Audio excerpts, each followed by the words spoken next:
Hello, everybody, and welcome back to the Gaming Mix podcast. My name is Jordan from Analog Stick Gaming. Of course, this is your official podcast from Analog Stick Gaming. And we have a guest again, as you can see, our good friend from the Outerhaven, Keith Mitchell. How are you, Keith? I'm the friendo, and I am back, so I must have did something right last time. I mean, I feel like I can only speak for myself here. Obviously, we also have Jeff with us, as always, the founder of Analog Stick Gaming. But that was one of my favourite episodes when we had you on, Keith. I really enjoyed it. I think we had a lot of fun speaking about, video games and crazy news that we always seem to have when we do this podcast. We obviously missed an episode last week, so we apologise for that. Our lives just got a little bit crazy. Jeff had a lot going on, and then I had a lot going on, so it was just an awkward week. But yes, we enjoyed having Keith on so much that we invited him back because at the moment he has a lot of time.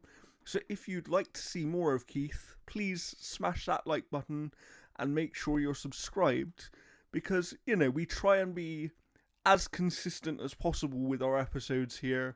Once a week or maybe every other week kind of is our cadence at the moment. So yeah, make sure you're looking out for new episodes all the time. Today we are going to talk about co-op in video games. Oh boy. And things like that. Some of our favourite co-op games ever.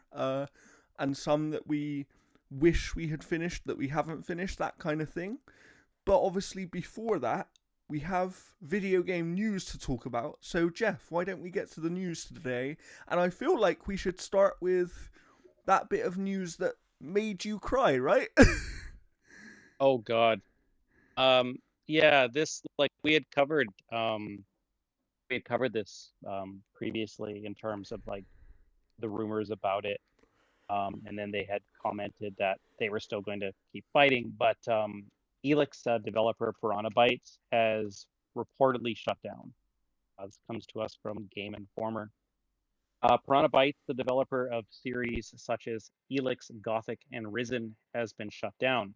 The studio was owned by Embracer, no surprise there, which has been seeking a buyer for the German developer as part of its ongoing cost-cutting restructuring following failed $2 billion deal with Saudi Arabia-backed Savvy Games Group last year. It's reported that Piranha Bytes was looking for a new publisher following job cuts last year. In January, following a period of radio silence and inactivity from the studio, CEO Mikhail Rouve addressed reports of an impending closure by stating the company was in a difficult situation while expressing optimism about finding a partner by saying, "Don't write us off yet." However, German website GameStar, as surfaced by Eurogamer, published a story reporting the studio was officially shut down in late June. Despite this report, there has still not been an official announcement of closure from Embracer or Piranha, and details are about what exactly happened are scarce. So far there's been contacts trying to get in touch with everybody, but nothing's been kind of reported. This sucks because like Eurojank is literally my favorite video game genre out there. Like, I absolutely love it. Those games can be 7s and 8s out of 10s. Spiders is basically like the only real developer out there that's still kind of making Eurojank games. These guys like Elix to me is like, a 7 out of 10 type of game, but those are games that are just fueled by passion, not budget. And that's one thing that I absolutely love about those types of games is they're just they're they're not perfect. Yeah. They absolutely know that. They're trying to make the best they can with what they have available to them, right? And they kind of, a lot of the time what I find with those kind of games is they push past their budgetary limitations due to them being like you said, these projects are so full of passion. And that's not to say that other projects are not, but I know exactly what you mean when you say that these Eurojank games are like such passion projects that you can actually see it and feel it when you play them. So of course, this closure, just with any other closure, is very disappointing. But I knew that this one would hit you hard, Jeff, because you're a big fan, and I know that they make one of your favorite styles of games. So Yeah, and they were working on Elix 3. It's like the second one kind of left off with a cliffhanger. And that'll yes, probably never be realized. it's a massive shame. As Massive far as shame. I've heard recently, is like the people in charge of it, I think, have branched off to a new studio. I'll have to double check that and get back to it when I can get official news on it. But I could be confusing it with another studio. Have you ever played one of these games, Keith, from this studio? Yeah. Yeah, I actually played the first Elix. Nice. What did you think of it? It wasn't bad. That style of game, not exactly the best for me, but Okay. it was enjoyable for what it was. If you It was don't definitely know, better if you if you don't get the know chance to play it. Keith, he's obsessed with Elden Ring or Souls-like games. So unless you're Whoa. one of those, he finds it difficult. Did you play Spider's last game, where it was like Oh, Souls-like, but it was like the oh, British Parliament, what was that called? Steel Rising? Yeah, that was good. That was a good one. It was Steel Rising. Still Rising. Did you play that, Keith? Yes. It was all right. I'll just leave it at that. Fair enough. Fair enough. Fair enough. Keith has Elden Ring on his brain, and we'll explain why later on. But what other news do we have? I feel like we should actually take a small transition here to the world of entertainment, which is video game adjacent news, because obviously we had a TV show cancellation today, but also before we get to that, because I don't think we've got it on the document, I can't remember if we do or not, because I can't see it right now, unfortunately. The Fallout TV show was nominated for lots of awards recently. Yeah, it's weird when you kind of make something that respects the source material. People like it. But when you don't, what Um, happens, Jeff? You get canceled after season 2, and that's what's happened to Master Cheeks here. Paramount has canceled its Halo show after 2 seasons. It comes to us from Andy Robinson at VGC. The decision comes after season 2 of the show premiered in February. According to Deadline, Amblin Entertainment, Xbox, and 343 Industries hope to find a new partner to continue the series. Spokesperson for Paramount Plus said in the statement, "We are extremely proud of this ambitious series and would like to thank our partners at Xbox, 343 Industries, and Amblin Entertainment, along with our showrunner and executive producer David Weiner." Well, of course, that's his name for the okay. His fellow executive producers, the entire cast led by Pablo Schreiber as Master Chief, and the amazing crew for all their outstanding work. We wish everyone the best going forward. That is the "you've been fired. We wish you the best on your future endeavors" type of speech. Um, Paramount obviously was not pleased with this series. I don't think it was pulling in the numbers that they kind of wanted consistently. But I think it just comes down to the showrunner just essentially bastardizing the story, um, kind of turning it into that thing where Master Chief was barely wearing his armor, barely had his helmet on. And not only that, but it's because, like you know, they tried to make it something it didn't need to be. That like I think I'll be people honest with you guys. I started watching this show at the beginning, and the moment he started taking off his helmet, I was like, "What the hell is this? Yeah. Why is he taking off his helmet?" because And I she get needs it. to connect with the viewers. Like, dude, it's like What the? it's Yeah, one of the most exactly. Chief does not take off his helmet, guys. That's one. He's like, And the other if thing you want to is- relate this to something else, it's like the Mandalorian. Taking off your helmet Yeah. is taboo. And- No. And the other thing is, you could have got to that moment with, like seasons time. Like if that was a season Yeah, 5 moment or something, and there'd been a big character development, and you built up to that being a thing, fair enough. But you don't do that in the first Halo- few episodes. Yeah, the Halo show reminds me of kind of what they did with Judge Dredd, Yeah. Stallone one, where it was just a weird departure from the source material because Judge Dredd never took off his helmet and blah blah blah. And then when they did the Carl Urban Judge Dredd, that was as authentic to the comic as you can pretty much get. And like No, go ahead. it's just kind of weird that like you get a show that is based off such an iconic character, and he's iconic because of who he is, and because the source material develops who he is. And then you get somebody who comes in with a showrunner and like, oh, he needs to connect to the viewers and people need to see his face and blah blah blah. Like, well, no, the character is iconic because you can't, because the voice acting is so already emotive Yeah. that you already connect with him. Whereas when you take off the costume and when you take off the helmet, he's no longer Master Chief. And Yeah. that's And the I biggest get it. sin They that were show trying to has. reach back into a lot of the Halo novels and reach and bring characters from the past and do a lot of things. But when you say Halo, unless you're being very specific, this is all about Master Chief. Yeah. Not talking about Master Chief's past, not talking about and I hate to say it, but the side character, the supporting character. This was about Master Chief. This was supposed to be about Master Chief.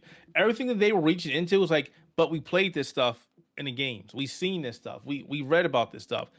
When they mentioned, hey, we're doing a Halo series, I was like, great. Maybe this is new stuff, brand new stuff. Instead, they tried to regurgitate everything that was in the books and at the same time make it new and fresh. And I know a lot of people were like, "This is a great series." I stopped watching after the sixth episode. I was like, I can't do this anymore. I haven't even I was watched not season enjoying it. 2.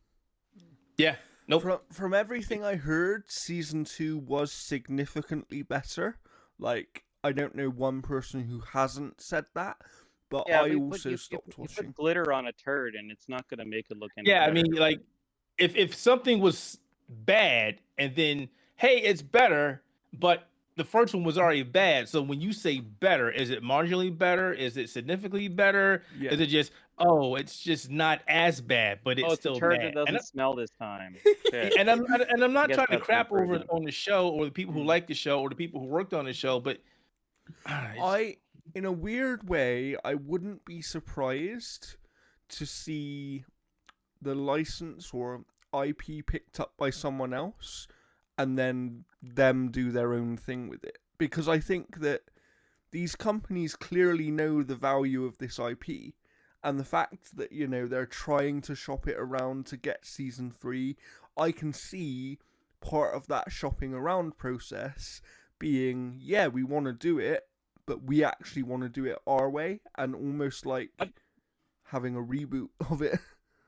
What if they reach out to Jonathan Nolan and I he was gonna kind of say that. becomes the Feige Mhm. for like adapting video game properties? Yeah.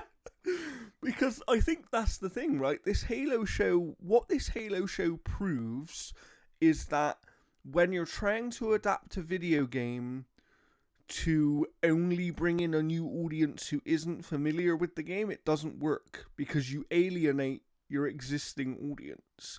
What you And should that's like what you should be doing is make it for the audience who already loves it, because them loving it will bring those other people in. You know, I watched Fallout, and I watched it with my parents who have very rarely played a game in their life. Like, my mum and dad might have played Space Invaders back in the day, for example, but they're not but they're not gamers, right? So, but they watched it because I watched it, and they enjoyed it for different reasons than I did, because I had the familiarity with the games, they did not. So I had to explain certain things, but if you do it right for gamers, other people will come to it as well, because they just find it easier to watch things instead of playing them. It doesn't mean they're not interested in them.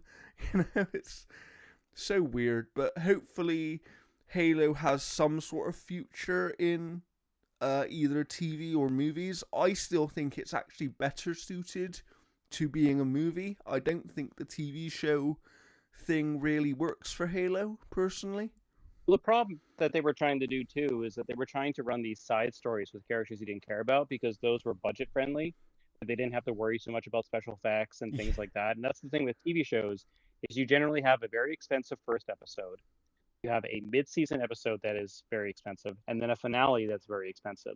So the other 2 or 3 episodes in between that have to be budget-friendly versions, and those are generally like stuff where you're not having a lot of special effects, you're not having a lot of sets built. Yes. Yeah. Yeah, it's going to be interesting to see what happens. But for now, what other video game news do we have, Jeff? Well, it wouldn't be a Gaming Mix episode without layoffs. Oh, That seems to be kind of the thing going on there. Mortal Kombat developer NetherRealm Studios hit with massive layoffs. Holy Developers crap. of Mortal Kombat. Sorry? No, I said, holy crap. I didn't see that this morning. Yeah. The developers of Mortal Kombat have been hit with massive layoffs as the entire mobile team has been let go. First spotted via Reset Era, posts began appearing on LinkedIn stating that they were being let go and that the team was let go. Good morning, Internet. Unfortunately, yesterday, NetherRealm's mobile team was shut down. Quality assurance analyst Tony Lazara posted, a ton of very talented people were put out of work. It hurts me to announce that I've been laid off from NetherRealm Studios after about 10 years of working there, says animator Elizabeth Ramirez. NetherRealm Studios is owned by WB Games. Insider Gaming has reached out to both NetherRealm and Warner Brothers Games for comment on the division closure and layoffs. As of publishing, no response has been received. At least 50 people have been impacted by these latest layoffs. This brings the year total to nearly 11,000 people. So, again, this is the mobile team, but it's hard to say exactly how much that they've been working on, like Mortal Kombat 1 as well, too. Because we don't know exactly where those assets were and where the people have been kind of like placed. and also I at the don't end of the know of any day, announced Mortal Kombat mobile thing. this is still people, game developers losing their jobs, and I think that sometimes the gaming audience and the gaming public, if you will, have this habit of acting like mobile games are a completely different thing. And, we've got another news story here in a bit about kind of AAA games going onto mobiles now and not necessarily finding any audience at the moment. But the point is, mobile games are still video games. So these people are still game developers that are losing their job. And that sucks because the vast majority of these companies don't need to do this. And WB, Assuming this is they're in a weird the Mortal situation. Kombat. Assuming this is the Mortal Kombat Onslaught team, because I think there was a Mortal Kombat Onslaught or something. It was like a gacha game with Mortal Kombat characters, I think. I wonder if this is just that entire team. If they just have like a skeleton crew of NetherRealm working on just like title updates, like no content, but just in case anything breaks. Yeah, maybe. It's strange though, because on a wider, if we can go on a small tangent here, and I don't know if either of you agree, but I feel like at some point in the next 5 or 6 years, WB are probably going to become more like Disney, where they won't actually make games themselves anymore.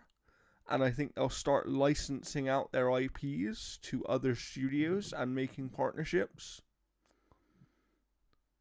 To be honest, I thought that's how they were going to proceed in the first place, but then they surprised the world by doing otherwise. Because remember, there were rumors that they were getting out of gaming. Yeah, not too And long ago. and they were going to sell off their properties or not sell off the property, but sell off their gaming division, and it never happened. But you got to think that's probably going to happen. Yeah. I think they wanted to give it one more hurrah, but as we're seeing with what is that platform game? 'Cause I got it on my mind. Multiverses and the Suicide Squad being crap. Maybe the Wonder Woman game is their one chance. If it doesn't get canceled. Yeah, true. Yeah. I mean, Suicide Squad failed. Multiverses has not rebounded to get the numbers that it had when it originally came out. So that's been kind of like hit and miss.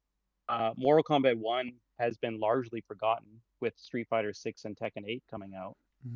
Yeah. So like Warner Brothers is kind of not doing so well. I mean, like they have Rocksteady working on development support for a definitive edition of Hogwarts Legacy. That's crazy. Yeah, like, I can't believe what that. a legacy for that team.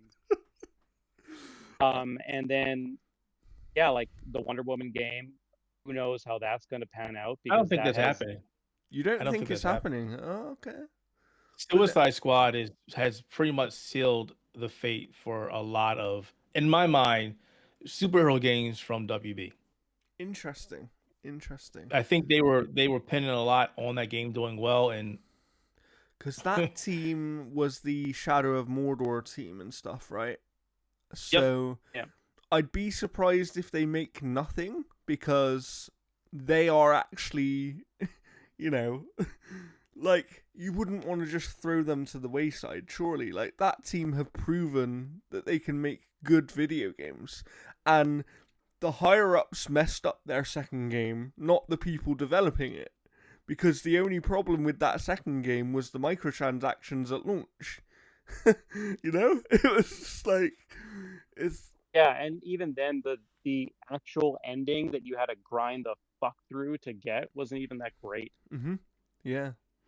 So, you know, it's going to be interesting to see what happens, but I really think WB games are in a strange place, and I just wonder whether they might actually benefit from taking more of a Disney approach, where you just allow the teams who actually want to work on these things access to work on these things. You know, it's kind of like, yeah, okay, there's certain things Disney want made or whatever, but for example, we know that with Spider-Man back in the day, they kind of let Insomniac choose which hero they wanted, right? It was like, we want a Marvel game.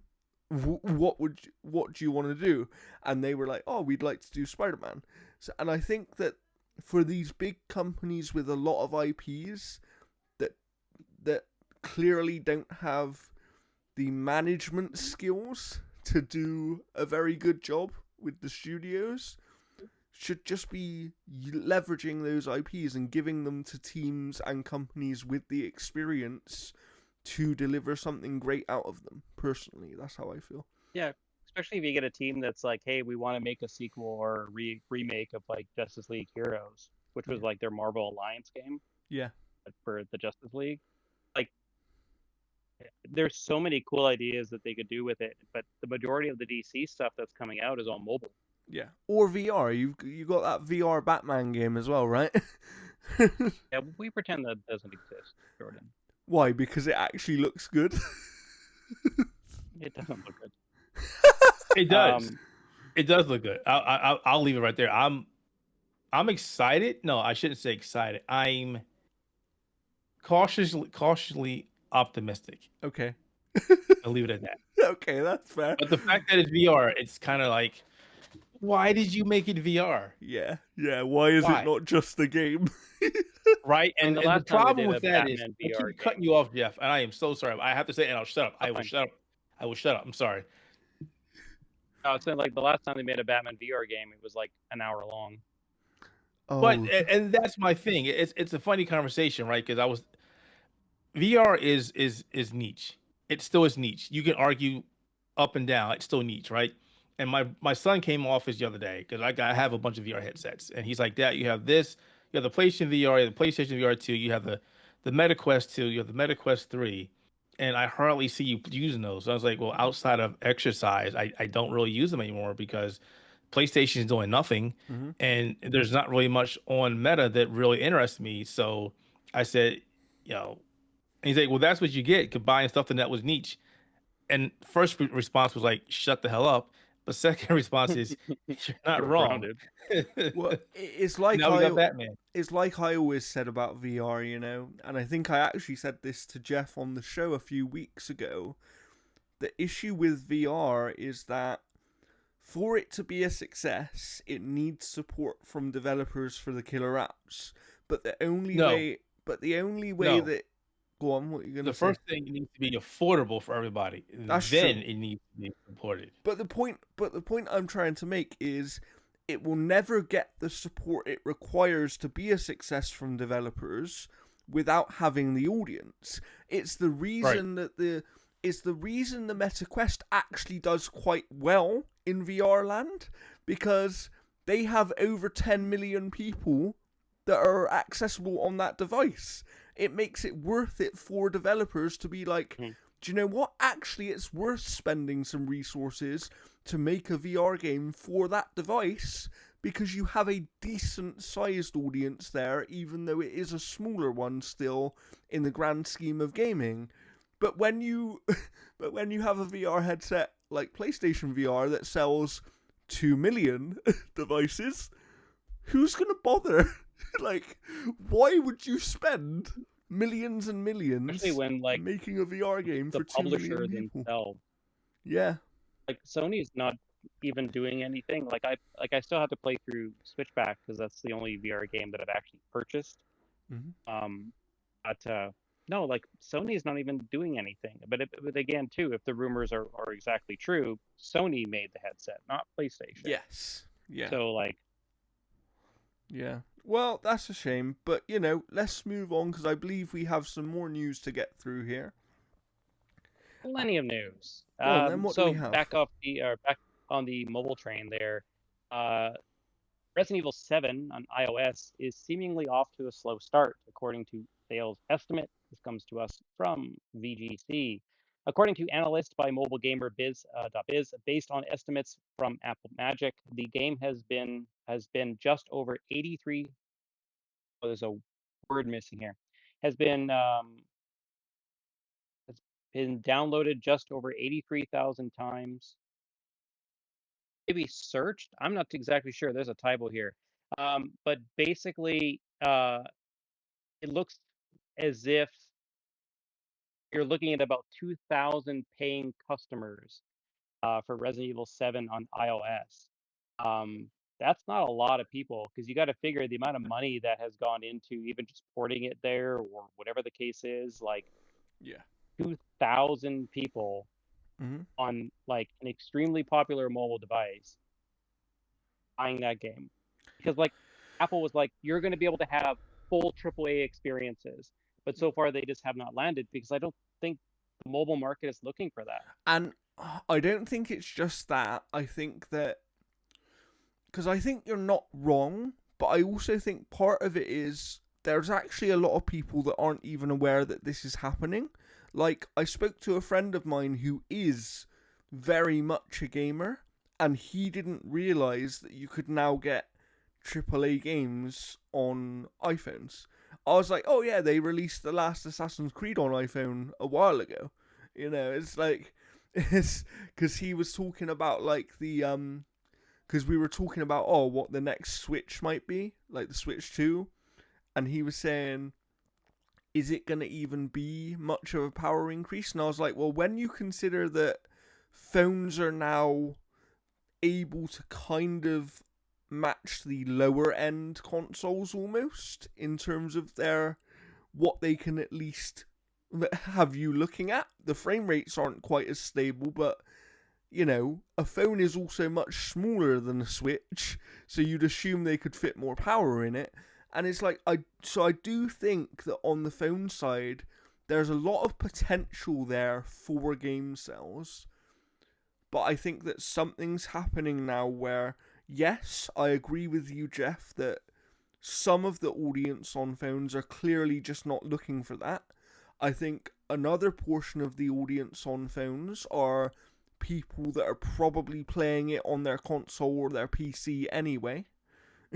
Yeah, and it's cheaper to buy Resident Evil 7 right now on pretty much any platform, plus all of its DLC, than what they're charging and for that's it and that's the other Apple problem device. that I was going to go to is the cost of these games on phone. I don't think is right for what they're especially because they're coming so much later. I feel like they should be launching at a discounted price. Well, well, Jeff doesn't, but you've known how I feel about Apple and its gaming and its pushing gaming and how it's trying to just push itself out there. And obviously, the big thing is we have our M1 processors, and hey, they can do anything. And at one point, they claimed that it was more powerful than an RTX 4080, and it came back, what? No, this is nowhere near as powerful as 480. This is Apple trying to make ties, trying to push itself into the gaming space, which I understand is great, but then they don't care if they're giving somebody one a subpar product 2, something that we can get anywhere else right now. Xbox One, PlayStation 4, PlayStation 5, PC. I would rather play that game on these platforms versus playing this on an Yeah. Apple tablet. I mean, One. people Let me go. I'm not. No, I gotta get this out. Apple, I gotta get it out. You know me. I gotta get it out. 2, they were expecting people to buy this in hotcakes, and it's like it wasn't going to happen. It was just like, we're doing this because we're Apple. We're going to drop this, and it's going to sell amazingly because we got so many Apple products out there. It's going to work everywhere, and the performance also wasn't up to par. And why give us Resident Evil 7? Why not do? And I hate to talk about the dead, but why not do what Stadia did at the very beginning and give us a game that we can't get anywhere other than your product? Apple Arcade, they've got so many different games on there that finally are making their way to consoles, but the only way to play them was Apple Arcade. Why not do that? Why Resident Evil 7? I mean, if you want to go, here's a tech demo of what we can do, fantastic. Mm-hmm. But a $2,000 sales tech demo that's going to go, Capcom's like, I don't know if I want to do this with you guys again. Mm-hmm. Unless Apple goes, well, here's a fat check. Let's do it again. Yeah. All right, I'm just up now. Fair. I mean, it's a weird one because I do think, look, we know that for gaming overall, mobile is actually the biggest portion of the gaming market. And in the AAA space, I think these companies do need to look at how can we penetrate that space effectively and kind of do some interesting things, right? Because that will push everybody forward. Like, if you start getting AAA experiences that are solid on your phone, that will then push handhelds to be something even better than they already are. It will push everybody. Do you know what I mean? It rising tides lift all boats. The problem is, again, it's like someone who plays Candy Crush on their phone doesn't necessarily want to play Resident Evil on their phone. Exactly. So what the problem is, hey Jeff, can you show me that lovely device that you have sitting next to you for a second? You see that, folks? Here's the problem that we have. When we say mobile gaming, we lump in devices like that. There's phone and then there's handheld PCs. That is what mobile gaming is. And like you mentioned, Jordan, there are people who like to play Candy Crush and these smaller games on their Android phones or their iPhones, whatever. But then there are people who want to play more complex games on those devices. That market is split. And I would guarantee you that market with the Steam Deck and the ROG Ally and whatever else is coming out under the sun, it's going to grow because it has shown that they can give you what you want at a fraction of a cost and still play those on the go. Yeah, definitely. And I mean, look, the Switch is as successful as it is, yeah, because Nintendo have some amazing games. But Mario, Zelda. But let's make no mistake about it. A massive part of how successful the Switch is because it's a portable device that you can play video games on. Oh yeah, handhelds do extremely well in Japan. Yeah.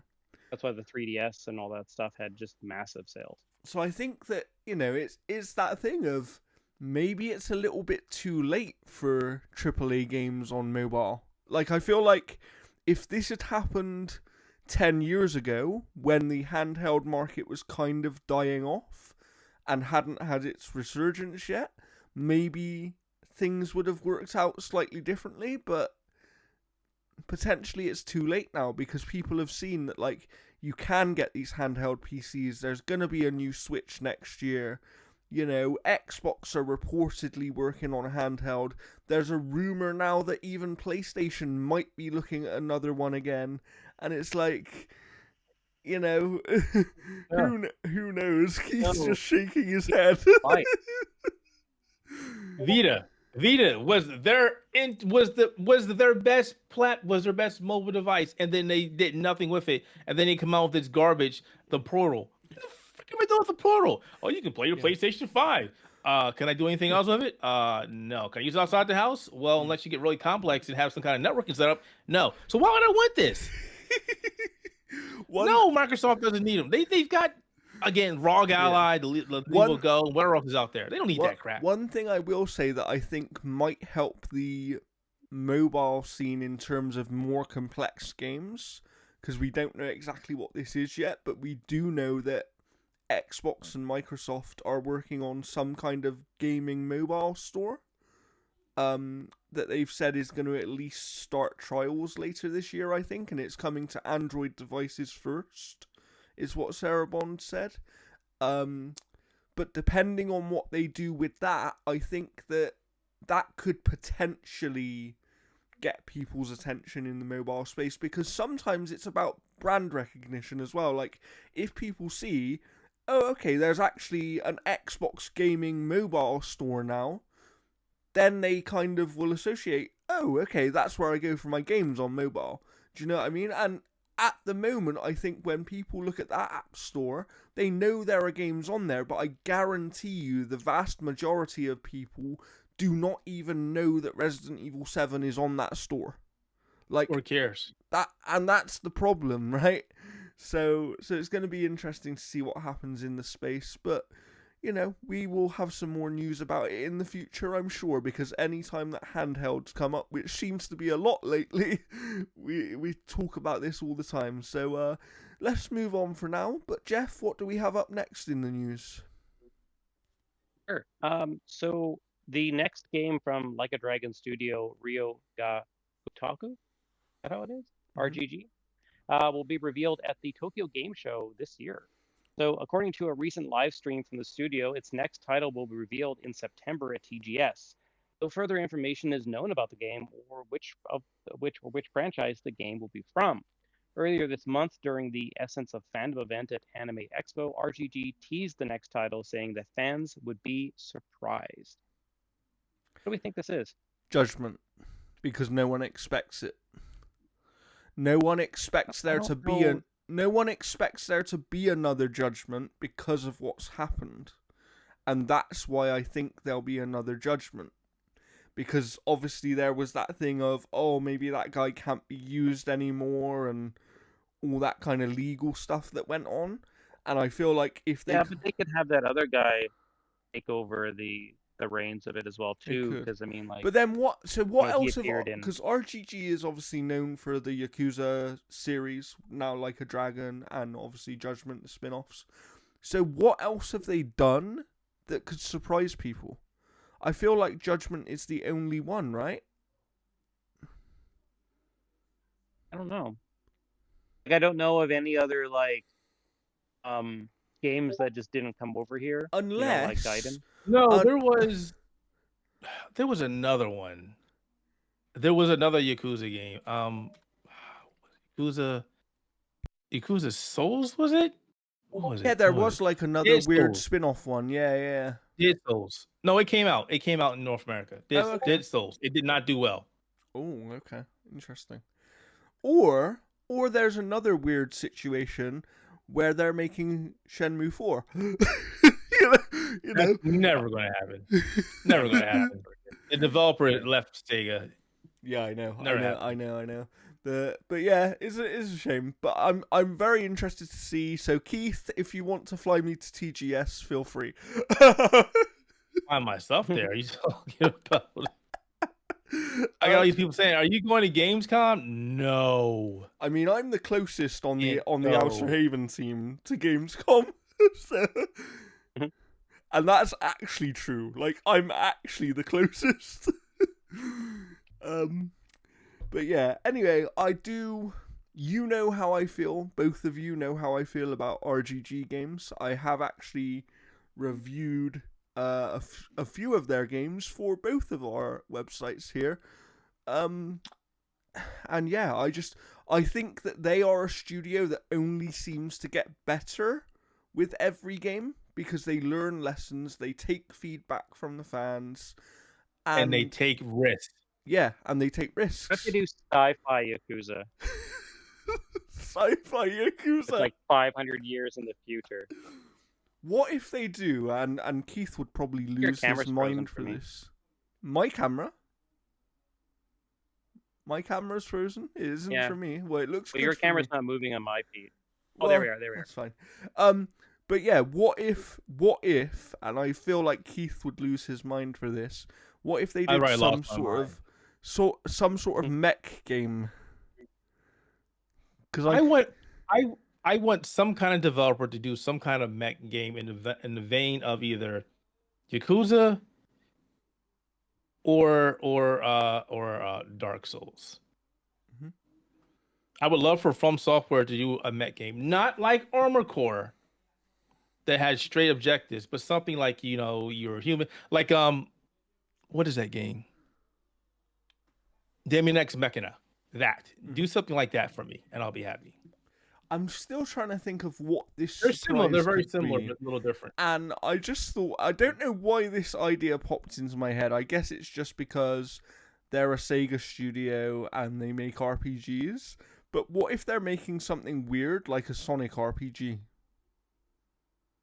Well, Sega has commented about like, I can't believe we haven't done that in like 30 years or something. They just mentioned that. Oh, interesting. Okay. Oh. I don't know.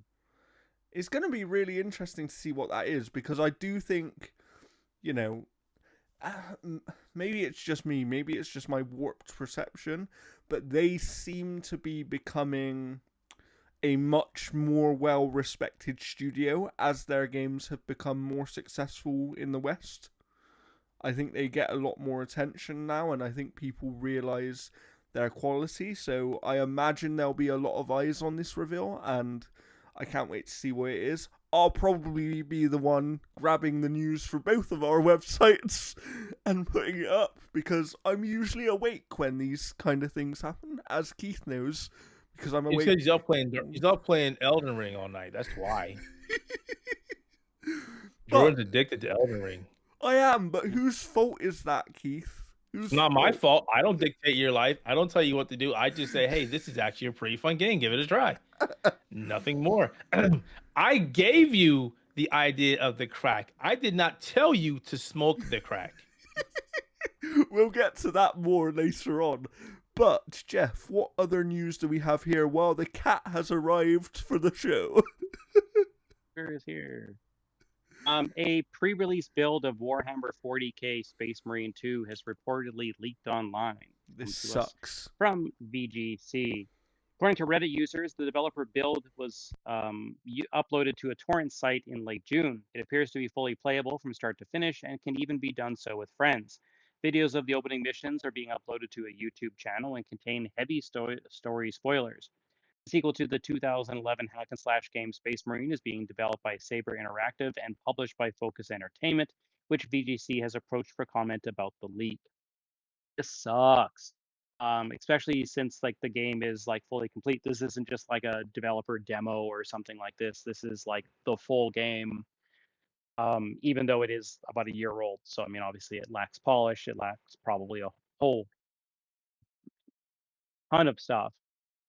But this absolutely sucks. Like, how does this kind of happen? Like, is this like a disgruntled employee? Sucks. Yeah, it's terrible. The fact that this build got released and is now on torrent sites, so people are playing it. Now, let me be 100% honest here. There was supposed to be a demo to come out, and they scrapped it because they rather work on the game. I'm not salty or upset. Well, I am upset the way it was done, but how people are playing access to an early build of the game. But what pisses me off is there are going to be people who play this game and go, this game is terrible. This game plays like crap, yada, yada, yada, because they don't have the mindset to realize that this is a build. We don't know how old that build is, but it's still not a finished product. It's not like when people represented. saw the Wolverine leak. Yeah, this game's gonna be terrible. Dude, it is a freaking alpha for something that wasn't supposed to be released. How can you judge the game based off of this? Yeah. But there are people out there that do that. But it's also because so many people, and I've spoken about this time and time again, and I'm not trying to bash gamers for this, but it's just the reality.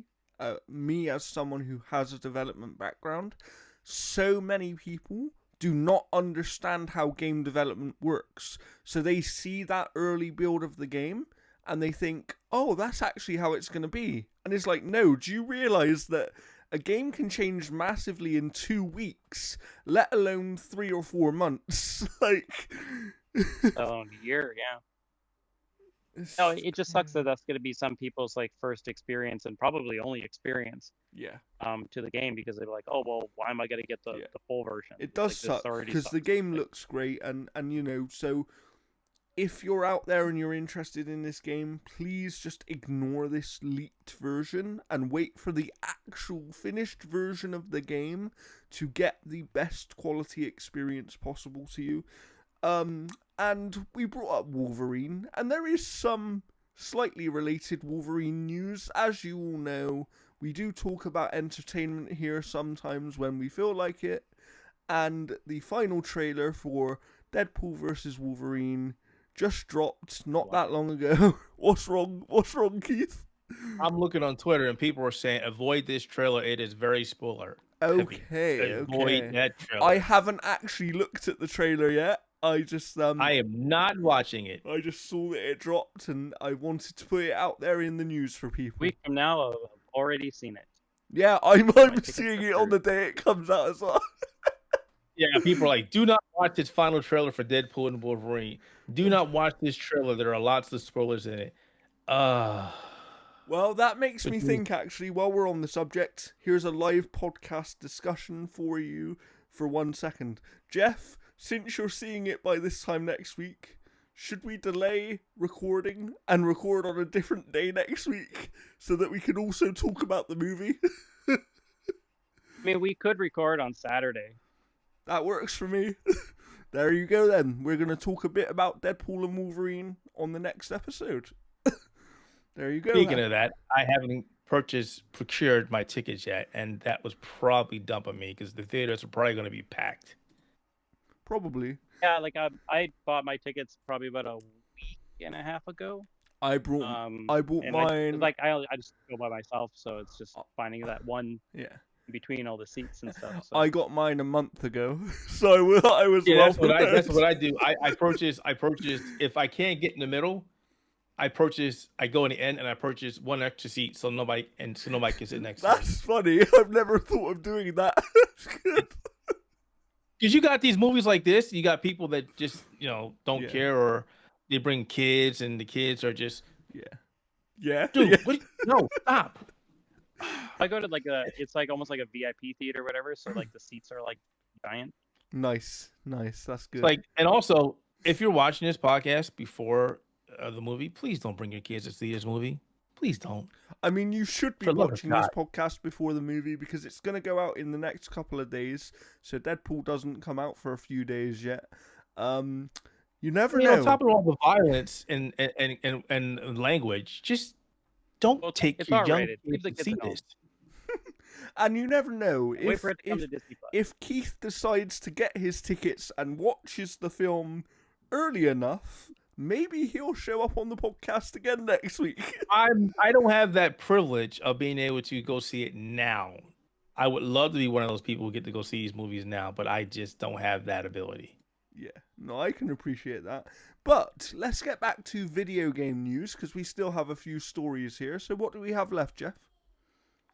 Two things. Riot Games reportedly canceled plans for a Smash Brothers style fighter. According to journalist Mikhail Mentov, the platforming fighter would have been set in the League of Legends universe, and a prototype was being worked on by approximately about 80 developers at the time of its cancellation. It's claimed that Riot executives were no longer convinced there is a sufficient consumer appetite for a Smash Brothers rival, a decision reportedly informed by the performance of Warner Brothers' free-to-play crossover fighter Multiverses. Pool Party was originally pitched as a hardcore fighting game, although it's said to have evolved into include party game elements and casual mechanics prior to its cancellation. We have always had a number of projects in various phases of R&D, and spinning projects up and down happens multiple times a year. So yeah, like I'm not surprised considering that like when Multiverses came back, it just wasn't reaching the numbers. I think the downtime that it had being in beta and stuff like that just kind of kind of took the wind out of its sails. Yeah, So I mean, I agree. there's a bunch of those games too.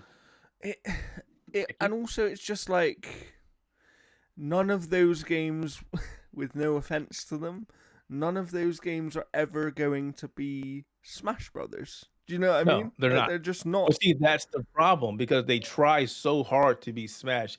Okay, here's a great example. Street Fighter came out, then Street Fighter 2, then Mortal Kombat, then Tekken, or Virtual Fighter, then Tekken, or I'm sorry, Virtual Fighter, Dead or Alive, Tekken. I'm trying to keep these in chronological order here. But you get my thing. There are various fighting games out there, and they all do something different that makes them stand out, that makes people want to play them. We had Super Smash Brothers come out, and then we had what, PlayStation All Stars, Nickelodeon All Star Brawl, and now they have an All Star Brawl 2, which just came out recently. There was Multiverses. There was Rivals of Aether. I think it's dead. There the was only one that Brawlhalla, really, which Valhalla is still doing well.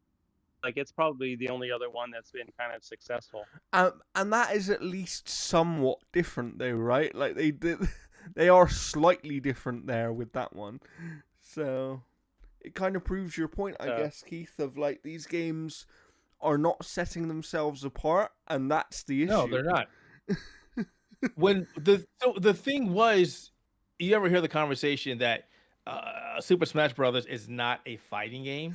Yeah, I've That heard was conversation. their Platform fighter.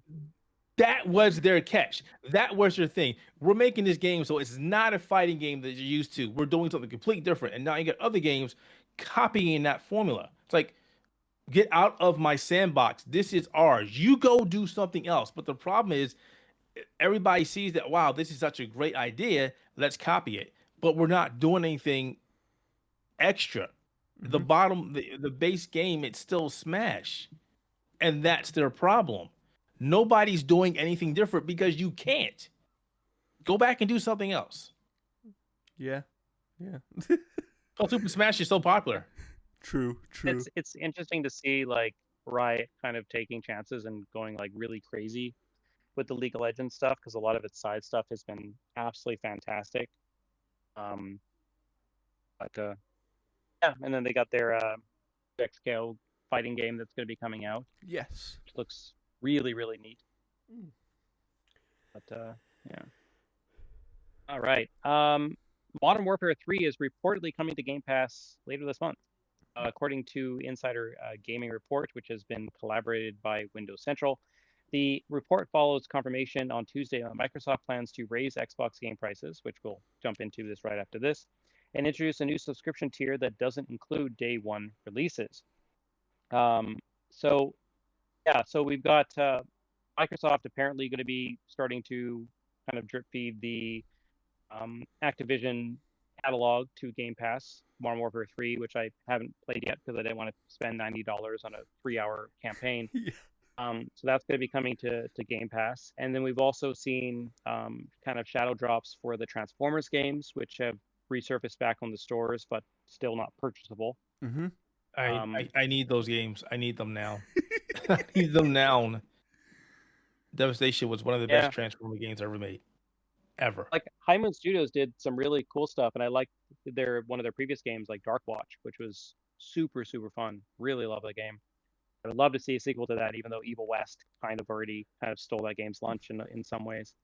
But no, it's interesting to see like Modern Warfare 3 especially coming. Like I wonder if they'll drop more Call of Duty games, like if they'll do like a monthly rollout for those. Imagine if they did something, because there's enough Call of Duty games that if they timed it right, they could do one every week up to release of the new game. Right? Like they could. So Pretty much. So that would be interesting if they did something like that, because we have heard several kind of reports now. I think Jez was the first one who sort of said they're trying to become a lot more consistent of having at least one big thing on Game Pass every month, even if it's like something that's slightly older dropping onto Game Pass that wasn't there before. and it's going to be interesting to see how they handle all that. But of course, we have the other news that they've kind of restructured Game Pass slightly, and it's interesting. It's going to be interesting to get into that, because a lot of people, before we get to it, a lot of people are saying it's really confusing. I actually think it's less confusing, but let's get into it and then we'll talk about it. Sure. So from July 10th, the publisher holder top Xbox game Ultimate tier, which includes PC Game Pass, Day One games, back catalog titles, online play, and cloud gaming, will increase its price. So just check your market in terms of like how much that's increasing. I think it increases here like $3 or $2. PC Game Pass will also increase in price. Microsoft announced on Tuesday, and will include all current benefits, including Day One releases and online play, which is the cheapest way of getting into Game Pass. If you're on PC, keep in mind it doesn't have nearly as many titles that are available on console, but it does have free online play as well as Day One releases. Significantly, Microsoft has stated that this week it will retire its Xbox Game Pass for console tiers for new users. This will be soon replaced with a new $14.99 US standard tier, which will include access to a back catalog of games, but not Day One releases or cloud gaming. Some games available with the Xbox Game Pass Ultimate on Day One will not be immediately available with Xbox Game Pass Standard and may be added to the library at a future date. There's no current plan of like in 90 days these games will be coming. There's no set date. Yeah. Users currently subscribed to Xbox Game Pass for console will be allowed to maintain that subscription, Microsoft said, including access to Day One games. So existing players, nothing's changed. It's just for as new long players. as you keep your subscription. I would imagine that once your subscription ends, if you resubscribe, you will no longer be able to subscribe to that same tier. You would have to, because the only way that new players can continue the subscription is resubscribing. No, but what I mean is if they take a break, so if they like cancel their subscription. If you do, yes. If there's a lapse, probably. But I'm I'm playing month to month because like there's no yearly cards where I'm at. Yeah. And like they've also changed how the stacking works, because people used to buy like years and years and years. Up and to they stopped 3 years, that stacking right? A while ago. Yeah. They stopped that stacking like a while ago, because they used to have that upgrade for $1, and you would take whatever you had for Xbox Live Gold and convert it. Now they've tapped it at 13 in case people are able to stack up again. However, if at any time these users turn off their automatic payment renewal and their membership lapses, they will no longer have access to Game Pass for console and will need to join one of the other plans, it said. Mm-hmm. From September 12th, Microsoft will only allow users to stack Xbox Game Pass for console users up to 13 months. Xbox Game Pass Core, which is previously Xbox Live Gold, enabling online multiplayer, will receive an annual price increase to $74.99 US, up from $59.99 US, but will remain $9.99 per month. We created Game Pass to offer players more choice in how they discover and play games. That includes offering different prices and plans so players can find what works best for them. For me, this doesn't really change other than the price increase for Ultimate, because Ultimate was where I was going to pretty much stay like a resident permanently. What I would say, I've got a few things to say on this, and you can chip in where you find necessary. I don't think this is that confusing. I don't agree with people on that, because at the end of the day, it is Ultimate gets you everything. PC gets you only PC, but including Day One games and kind of everything except cloud, right? But you wouldn't need cloud anyway. And then you don't say that. Don't say that. I'm gonna get back to that. And then you have Standard, which is basically console Game Pass, but without Day One releases. Right? So it is what console was, but without the Day One releases. They still have Core. I think Core and Standard should just be the same thing. Yeah, yes. I agree. That I agree with. I just think there's too many tiers. Core shouldn't exist. And that's the PlayStation problem. Core shouldn't exist. It should be that if you're going to have this many tiers, it should have been Standard as the bottom one without Day One games.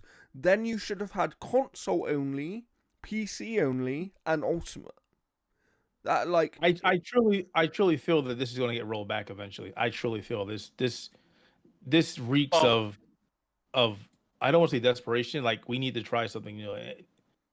I Core mean, and standard, and you're gipping core. well, Or I'm sorry, you're the gipping thing with standard. like the price increases as well too is that Microsoft knows that Game Pass is not essentially growing, and I think that will once those games start coming out for it.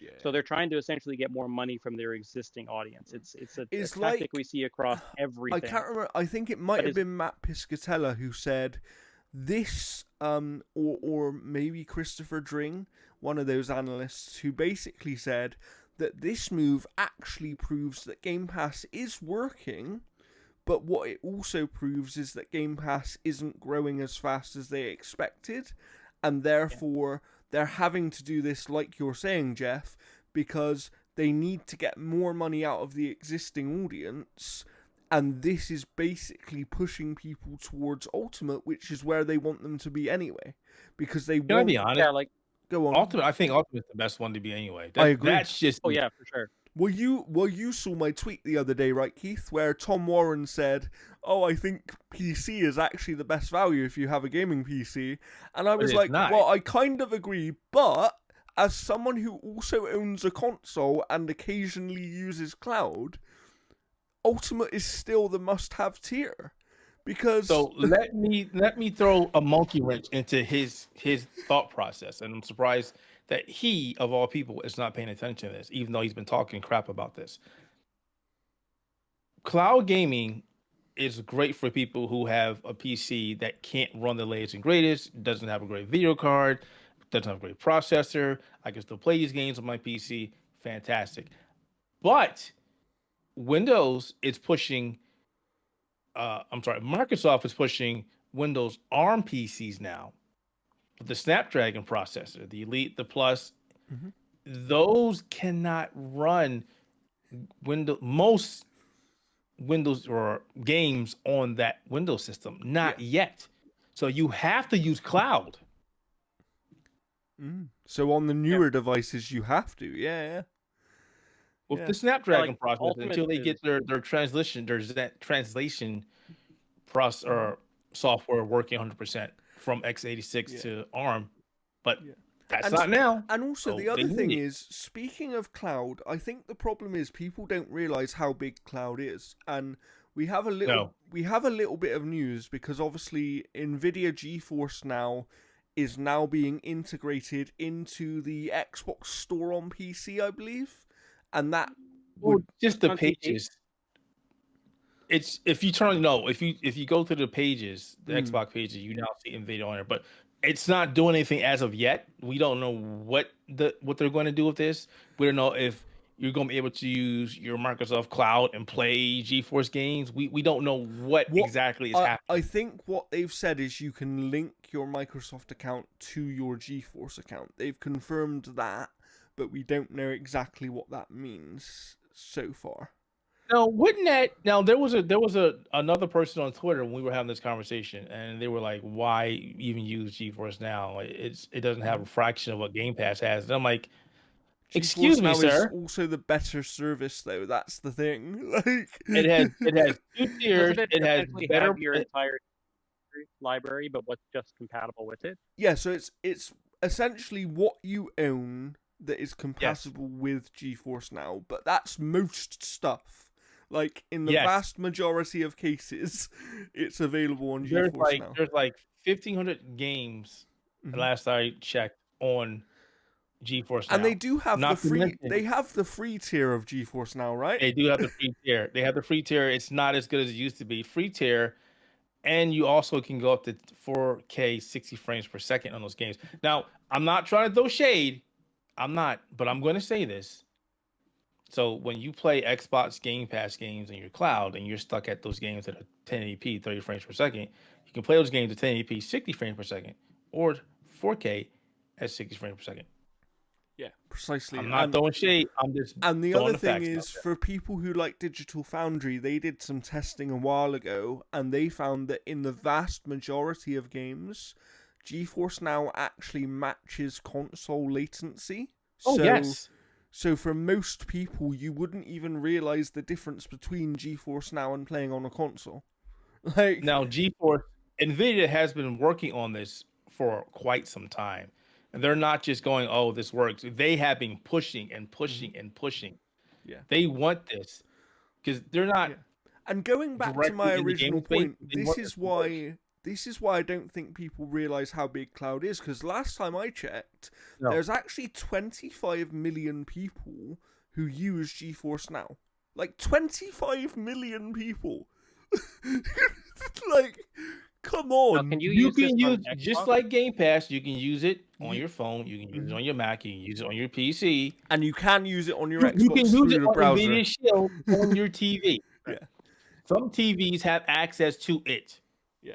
But you can also use it through a web browser, right? So you can actually I've never done that. because people I have cannot been using confirm or it deny. because people have been using it on their Xbox. So Okay. there is a way to do it. There and I think that with this kind of weird integration thing they're doing, with them confirming that you can somehow connect the accounts as well, I think that what's going to happen is that if you have Game Pass, you can probably at some point use GeForce Now as your cloud streaming alternative to xCloud if you want to. I can imagine fine. that being something they do where it's like if you've got the accounts linked, if you have Game Pass, you can probably play the majority of the Game Pass games using GeForce Now. So this is a really interesting thing. I think it also lends some possible weight to the rumors we were hearing that kind of Xbox want to go even more PC-like with their next hardware and have more options for people. So it's going to be interesting to see what they do there. But yeah, I think that cloud is a little bit overlooked. You know, we heard that I think it's something like 3 or 4 million people use xCloud every month. And like I said, there's 25 million people on GeForce Now. Like, to put it in perspective, Xbox has sold less consoles reportedly this generation than the number of GeForce Now users. Like, you know, and yet people think that cloud is like this flash in the pan thing that nobody is using, and that just isn't the reality. The problem is people are remembering how cloud used to be, and they won't get off. It's just like PC gaming. Oh, you got to update this driver every time you want to do this, and you got to do this. Stadia Like, no, put a bad taste in people's mouth for cloud too. Yes, it did. It's just- That's true. Stadia did put a bad It was taste. just a colossal failure, pretty much. well, They had really good tech, Stadia was though, right? the tech was great. The tech I remember testing Stadia before it was called Stadia, and the tech was great. They gave us access to, I forgot what Assassin's Creed game it was, but it was great. You know, the problem with Stadia was Google did not know how to run a gaming division, and And they weren't willing to wait for the success either. That's the other problem. they weren't Yeah, willing to work with anybody who it had actually been- knew how to do gaming. If it had been just a subscription service, essentially, where you got all your games through the subscription, I think people probably would have been a lot better with it. Because, again, buying a game and it being restricted to cloud, you were buying games on Xbox, having the ability to play them non-cloud and cloud. Yeah. You know, Mhm. like you had that alternative. So with Stadia, like you were just essentially buying a cloud game for the exact same amount of money, and it just didn't make any sense to a lot of people. And I think, you know, that kind of goes to what Keith was saying as well about like GeForce Now. The GeForce Now use case is actually for people who can't afford to upgrade their PCs. You can use GeForce Now to get a very good PC experience of games. Like, so, you know. But anyway, let's move on, because I think we have one or two other things, right, don't we, Jeff? Or is that it? We're done for news. All Oh, tapped out. nice. There's no more news. Nice, no more news. No more news. Which means The industry is quiet. now we get to talk about co-op games. But I'm going to tie it into one thing I've been playing, just because it makes sense to talk about this thing now because we're talking about co-op games, and that is Elden Ring's co-op is Oh, here awful. we go. It's Here we go. so bad. Buckle in. It's the worst thing I've ever, like, me and Keith were playing yesterday on 2 separate occasions for a couple of hours yesterday. And how many problems did we have, Keith? Too many problems. Like- Too many problems. We were trying to summon each other to each. He was trying to summon me into his game, and we kept doing it, and we kept doing it, and we're in the same place, and it's not working, right? But we were playing before previous days, and it was working all right. Oh, So yesterday, that no, if the day you- before and yesterday. Mm.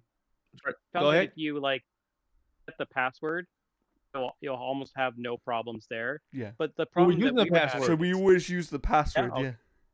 Yeah. Yeah. Well, Becky was trying to fight Mog, get into the DLC, Mhm. but we were trying to bring another person in. But the problem is when you use the password to get me in, you can't then switch the password off to find someone else. And when you don't use a password, I wasn't appearing anywhere, no matter where Oh, we were wow. putting. Oh, wow. So I could not join one of her games. So she ended up just inviting 2 other people. So it's sort of just, yeah, like the co-op in that game is the only reason that I haven't scored it or its DLC a 10 is because the co-op is Yeah. still a piss And poor I was experience. saying this to Keith yesterday. Obviously, I'm still only playing the base game. I'm stuck on some guy right now, so I apologize. It's going to be a while. Godfrey keeps kicking my ass. So Keith's trying to help me out with that a little bit. We've been playing When is quite a that lot in co-op. And I love the game. I've really turned around on the game, and as I've kind of come to know the systems, and Keith has been teaching me a lot of things. But this co-op, honestly, is some of the worst co-op I've ever seen in a video game. Like, I could write an entire article just about how Maybe bad the you co-op should. is. You should. Maybe I should, but I was Jordan. gonna do. Yeah. You said you're stuck on Godfrey? Mm-hmm. The first That's one. the guy that, The first one. yeah. Oh, first one. The first one. He The, act. he's like a He golden just walked spirit. around the room to act. Yeah. Oh, okay. Because I'm gonna say like the Godfrey that I'm thinking of. I know there's another one. Being with when he has the white thing with him, whatever like that. That's the one that my mimic here soloed, and I just ran around. Yeah, I he's not the I point. s- He I has still to beat haven't Radon got- to get the I mimic there. still haven't got the mimic tier. We Who gotta, do I we have gotta to beat? get him to beat Radon first. So That's gonna be I fun. know where Radon is. I've got to the place. I got there yesterday. I helped Becky fight Radon, and we whooped him on the first try. I think the fight was like 35 seconds. I'm up to, what level am I now? 68, 69. But yeah, the co-op is terrible. So that's kind of why I wanted to do this episode today and talk about some of the best co-op implementations and video games that we've played. And I think we've all kind of made a list, or at least have some suggestions here to have. So Jeff, I'm going to start with you. What is one of your favorite co-op games? All right, so I put them in order. Nice. So that hold on, let me size this window so that I can see it here and see all your faces here. All right, so yeah, I made a huge list of stuff, and then I kind of whittled it down to kind of like my top 5. Nice. My number 5 right now is, and this list may fluctuate based off the wind. Darktide. Wow. Okay. I love the hell out of Darktide. It was so fun, just playing with randoms, joining up.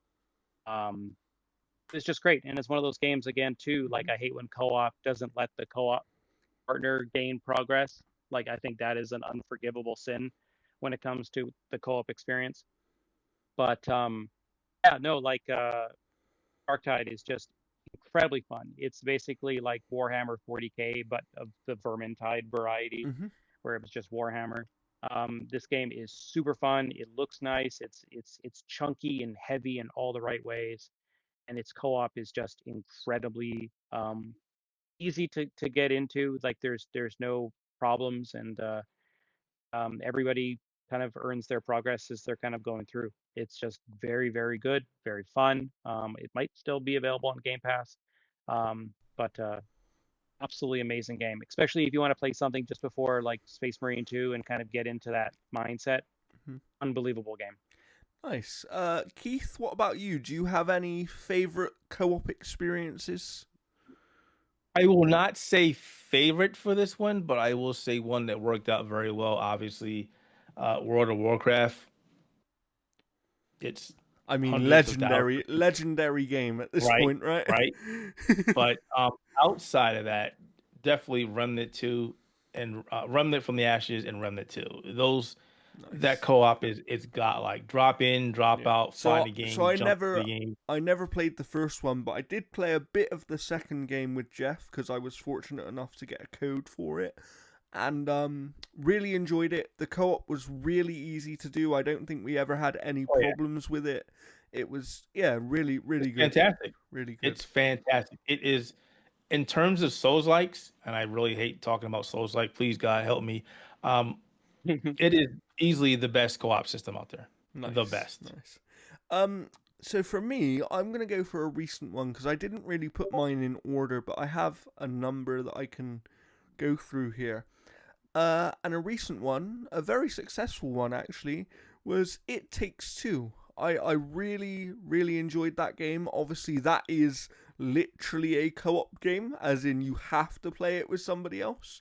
So that is a different type of co-op, because some of these games will be optional co-op, some of them will not. Um, but yeah, It Takes Two, I think, was a very well designed co-op game, and the amount of different things you do in that game, but these things just work, were astonishing. Um, and the other thing I liked about it is because you're doing different things as these two characters, it adds this kind of replayability element where Hazelight's other games maybe didn't have that quite so much, because in A Way Out, for example, you could both kind of do the same thing. Whereas in It Takes Two, you actually had sections of the game where you were forced to do different things, and they were quite different gameplay wise. So it kind of added this replayability as well. So that's one of my favourite recent co-op experiences, for sure. Jeff, what else do you have on your list? So I have 3 on my list that are series, not just one particular game. Okay. Because I mean, you can go from one to the next and stuff, you know. But so number 4 I have is the Division, specifically Division 2. I was gonna Because put the that co-op one on there. that game, yeah, the co-op on that game is extremely good. It's just, I mean, the game itself is fantastic. Yeah. And when you add co-op where you can flank and you can kind of like have different perspectives where you are on any given battlefield, Yeah.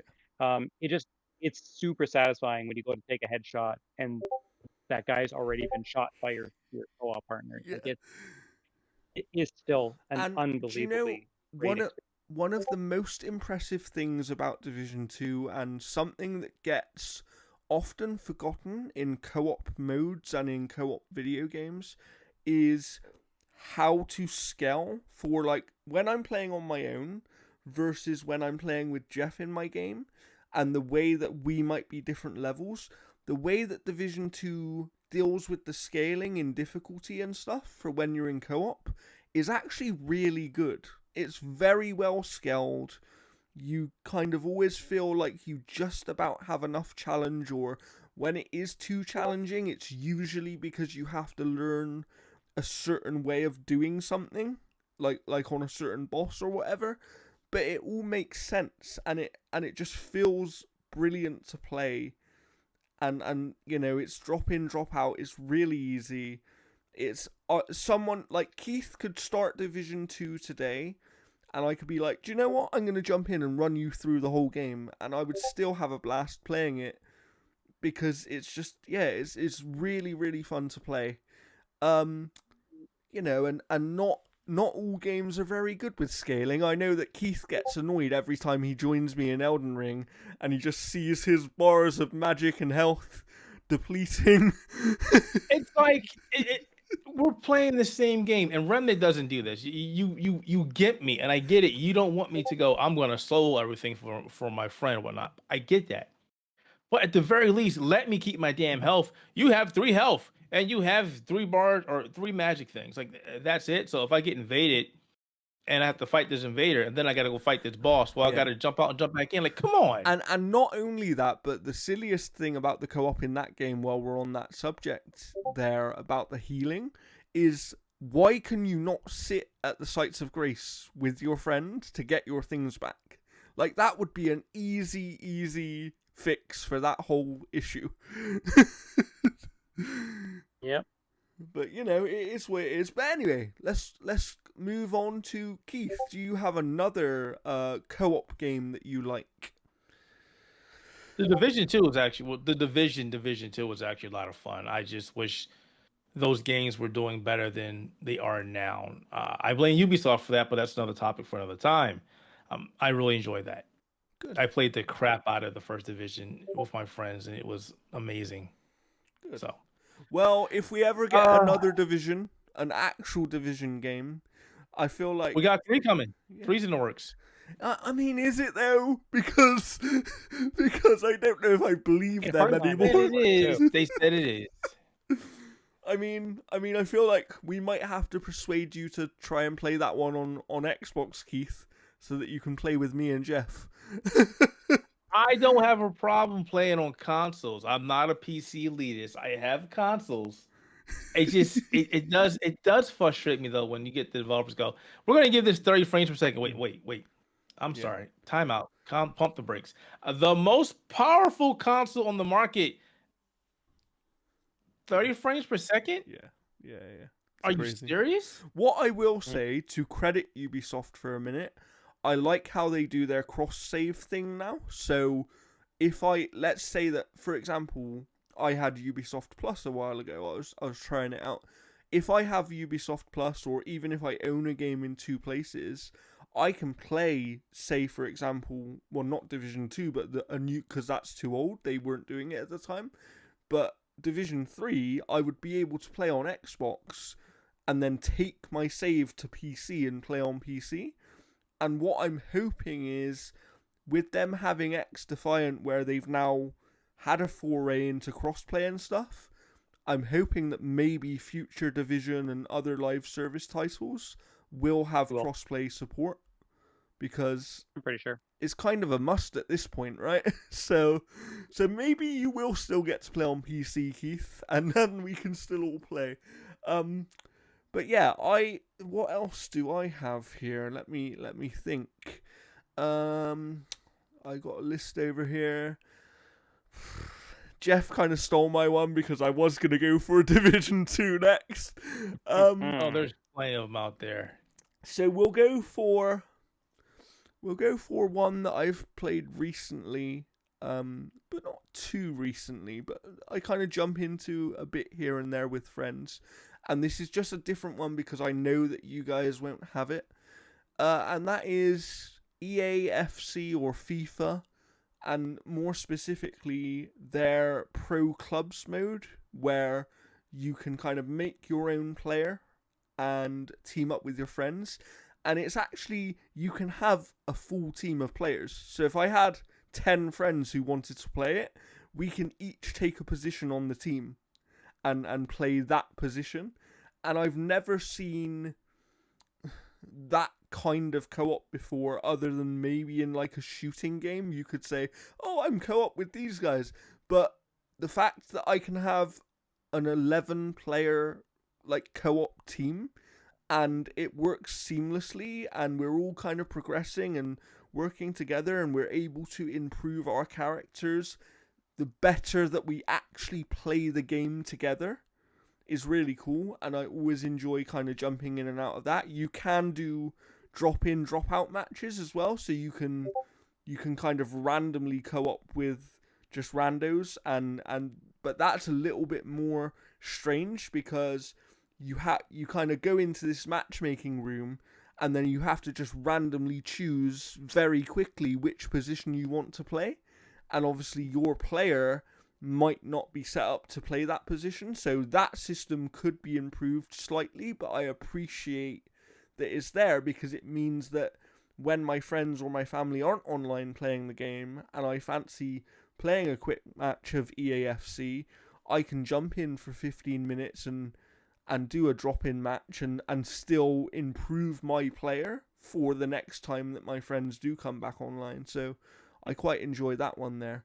For a co-op mode in a game that isn't traditionally co-op, I feel like that's a good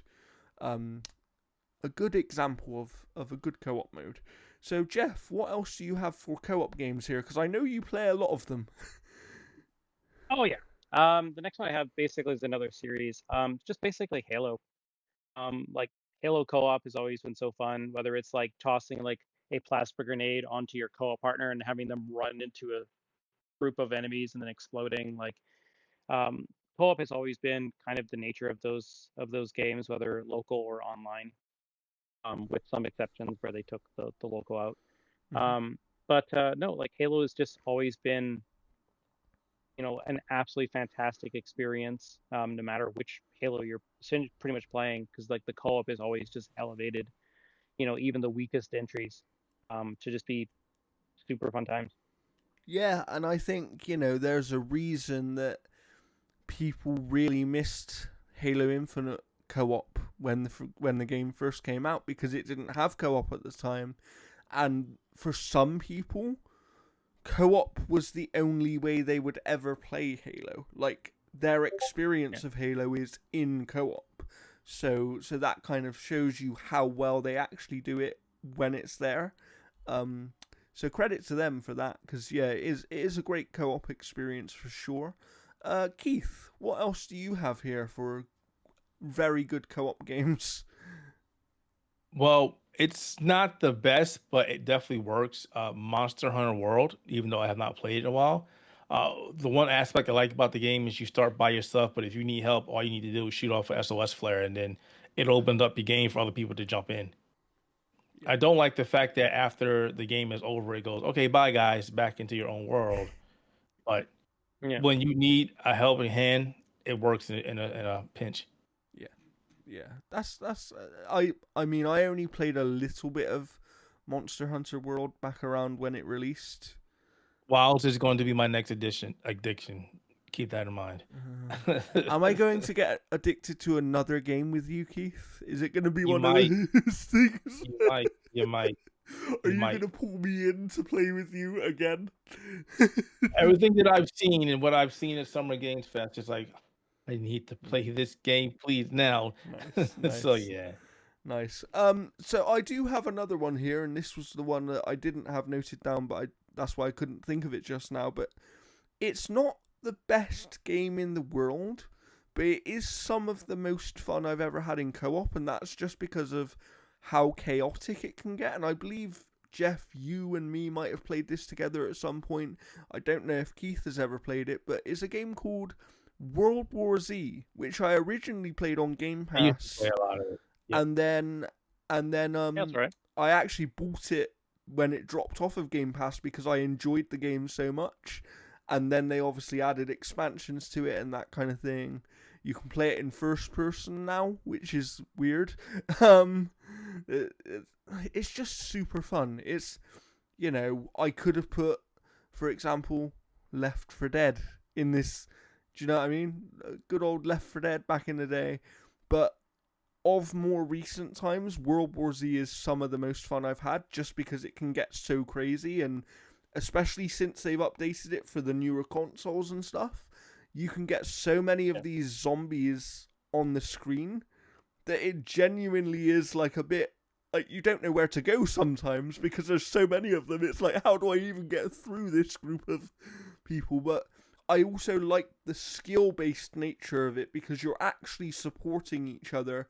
It's not just kind of running around aimlessly, oh, we all have guns, let's shoot things. Like, you have reasons to be these different classes of people, and upgrade them, and they have different skills and stuff. If you haven't checked it out before, I would highly recommend it. Jeff, what else do you have? So my number two is a game that I haven't played in quite some time. I have it on my Steam Deck just because I wanted to go through it. But the co-op is so good that I kind of hope they do this again, and that is Mortal Kombat Shaolin Monks. Um, this is my most requested game from NetherRealm.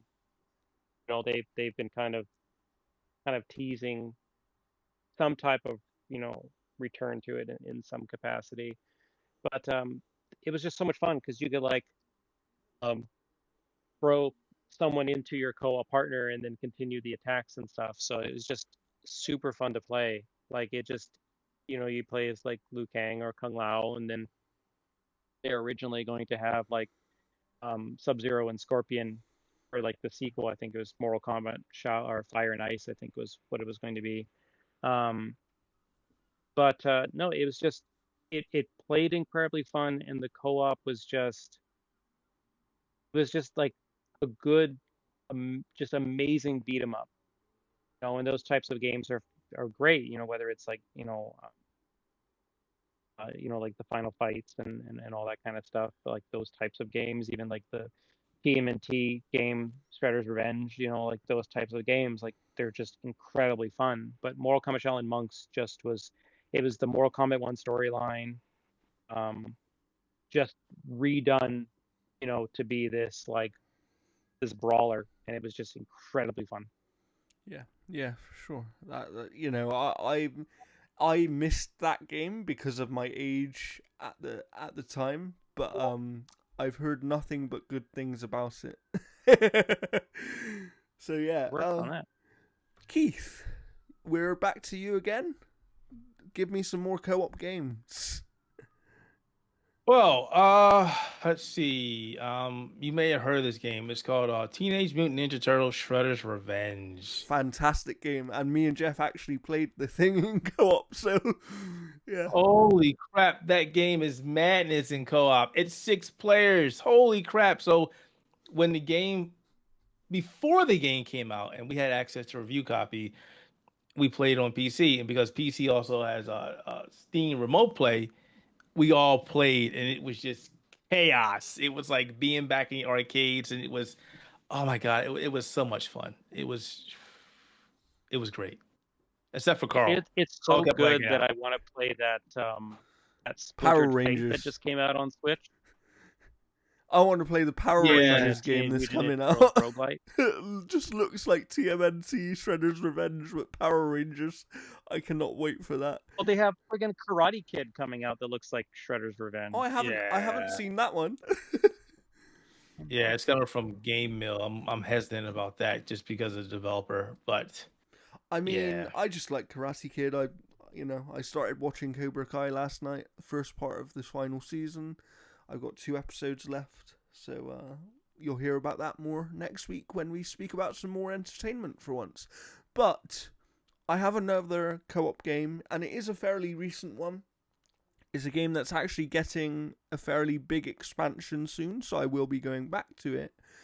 And that is Diablo 4. The reason I say Diablo 4 specifically is because it's the first Diablo that really grabbed me, but also it's the first Diablo, from what I understand, where there's much more of a focus on kind of this MMO style almost, with the world events and that kind of thing happening. And it's just a blast. Like, I just love, like, the game is fun to play even when you're by yourself, but it's kind of that thing you were saying just now about like co-op multiplayer madness. Like, once you get your friends in there, not only are you benefiting because you earn more experience and stuff, but the way you can actually combine your skills, especially if you're of completely different classes, is so fun. It's just like, oh, I can freeze them, and now you can do this. It's just crazy, and it's nice to. One of the nicest things about that game in co-op as well is the way that you can actually help each other. You know, it's like you're not, and you're not. Again, this is an underappreciated thing in co-op games, I think. But for the most part in Diablo 4, you are not tethered together at all. Like, I've actually had times where I was playing in co-op and I was doing one quest while my friend was doing another quest. Like, we were doing separate quests at the same time while playing in co-op. And I don't think I've ever seen that before in a co-op game where you can actually do separate quests at the same time. Like, it's crazy, and I can't wait for that expansion because I actually really enjoyed the story of Diablo 4. So I'm interested to see where that goes. But yeah, again, one of my most recent favorite co-op experiences. But if I was to rate kind of my best co-op games of all time, it would still probably make my top 5 there as well. So that's it from me. Jeff, we're down to your final one, I believe. What do you have here at your number 1? Yeah, it's funny because like of my entire list, there's only one game that was not mentioned, or two games that were not mentioned. My number 1, and then my honorable mention was Children of Morta. Okay. The game is incredibly fun in co-op, but I had all these other ones. I had Diablo 4, I had Monster Hunter World, I had Remnant 2, like all those in my list before I trimmed it down. But when I had to think about my absolute favorite co-op experience, and I think one game that is the definitive co-op game, and the reason why it's Does the it begin with a definitive co-op B? game is because because you always had one other person with you. And as we saw a trailer at the Xbox event, where we had a very significant, iconic character who is then joined by a second very iconic character. Gears of War, to me, is the definitive co-op game. Yeah, Gears of War was Like, fantastic co-op. Is like, I'm talking the entire series because they got E-Day coming out and stuff like that. But I mean, they went from 2-player co-op to like 4-player co-op. You were splitting into different paths and all that kind of stuff. The gameplay was built around co-op. Like, it is to me it is still the definitive co-op game. Like, I don't know anyone that really plays Gears of War single player, because again, you are always surrounded by other characters in those games. Yeah, But, I agree with you. Fantastic. It didn't. Unbelievable It's game. funny because it didn't even come to my mind when I was kind of thinking through this quickly last night, and it just it didn't even come to my mind. But I absolutely agree with you. It's a fantastic game, and it is another one, somewhat like Halo, where so many people's experience with that franchise is only in co-op. You know, so it's fantastic. Keith, do you have a final one for us? I have a couple of them, just like Jeff. But one I don't play that much anymore, so I will remove it from the list. And I would just say Tekken 8. Wow, okay. The co-op just works. Drop in, kick somebody's ass, or you get your ass kicked. I'll see you later, or maybe I want to rematch you, and repeat. Is that competitive or co-op? Competitive. We'll let you have it. You're a guest. Well, if you don't want to take that one, then obviously Helldivers 2. I still haven't played it yet. Are you gonna Except when people kill me. Are you gonna play it with me after we finish like Elden Ring in about 100 hours? Well, I've taken a break on that game just because I'm waiting for them to introduce the new race, and they haven't done it yet. Okay. So the game is slowly dying because the developers are just like, well, you keep doing the same thing over and over, and everybody's like, well, you need to give us more stuff. I mean, I guess that's the downfall of a gas game, so we'll have to wait and see what happens with it. But the co-op is fun. Bar none. The co-op is amazing. So people join your lobby, they jump in the game, you go kill stuff. Fun. So I'll give you a co-op game, and this isn't even my favorite game, but the reason that it made my number 1 when I was making this list very quickly last night, is because it's a game that I will only ever play with others.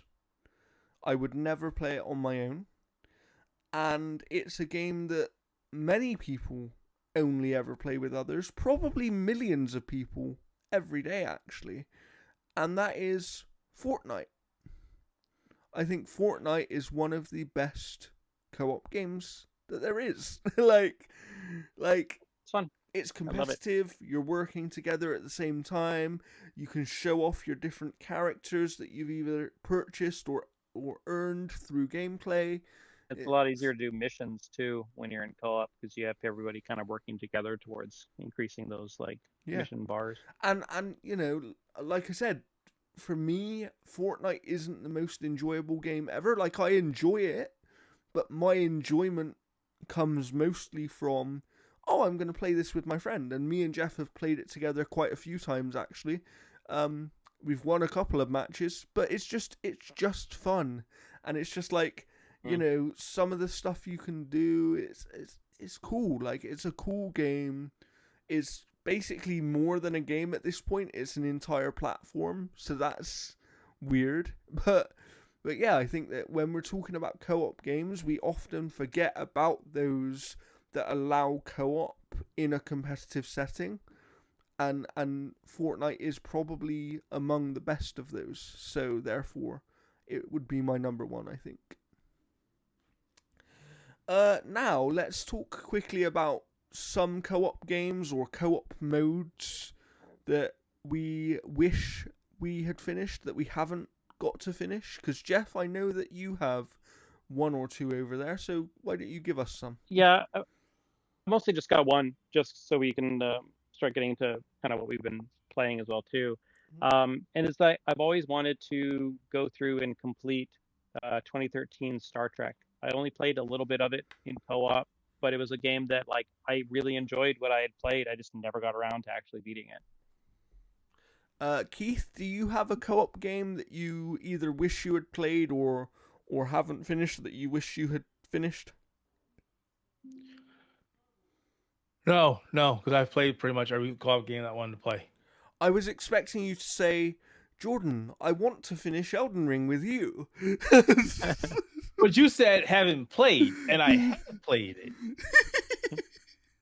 I mean, well, we'll get into what we've been playing, because mine actually would be, I want to finish Elden Ring in co-op. That is my quest of like, let's fight against this game's terrible co-op system to make sure I finish the game in co-op somehow. But anyway, so I'll go first because, as you know, I've been playing co-op. I've also played another co-op game. So those I've only played co-op this week, which is fun. And I have two different ones. But yeah, Elden Ring first. As Keith has also been playing it, as you can tell, I think it might be the only thing that Keith has played this week. And yeah, it's fun. It's very, very fun, Elden Ring. Keith decided to start a brand new character. That's the kind of story of like, we've had so many issues because Keith's world is different, and I don't completely understand why that is, but I know that there's a decision to make at some point. And so we couldn't choose Coke or Pepsi, and then the world. So we actually couldn't co-op in certain areas of the game because the way that the co-op works is you have to be in exactly the same area to be able to put your sign down. Right. And that's a problem, right? So, because Keith had a different world, because of some things that had happened, we couldn't co-op with him on that character. So, you've actually started the game again, correct, Keith? Yeah. So, basically what happens is there's a certain instance in the game where you beat a certain boss and it changes that world. Not the entire world, just that one specific location.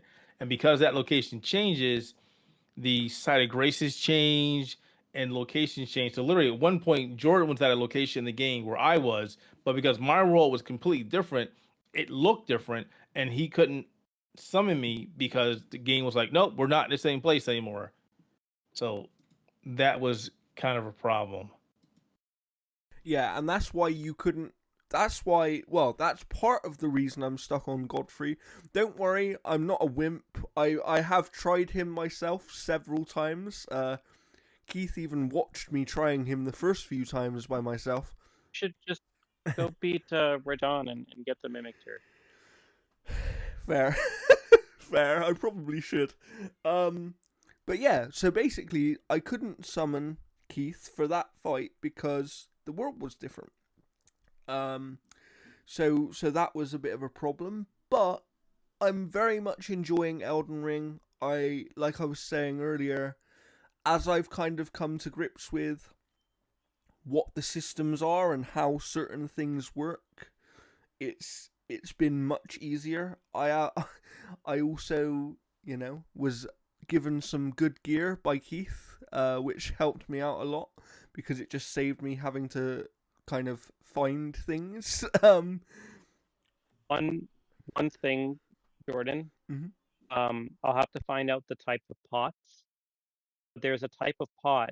I can't remember what it is. Maybe Keith knows, but you're aware of the "Let me solo him"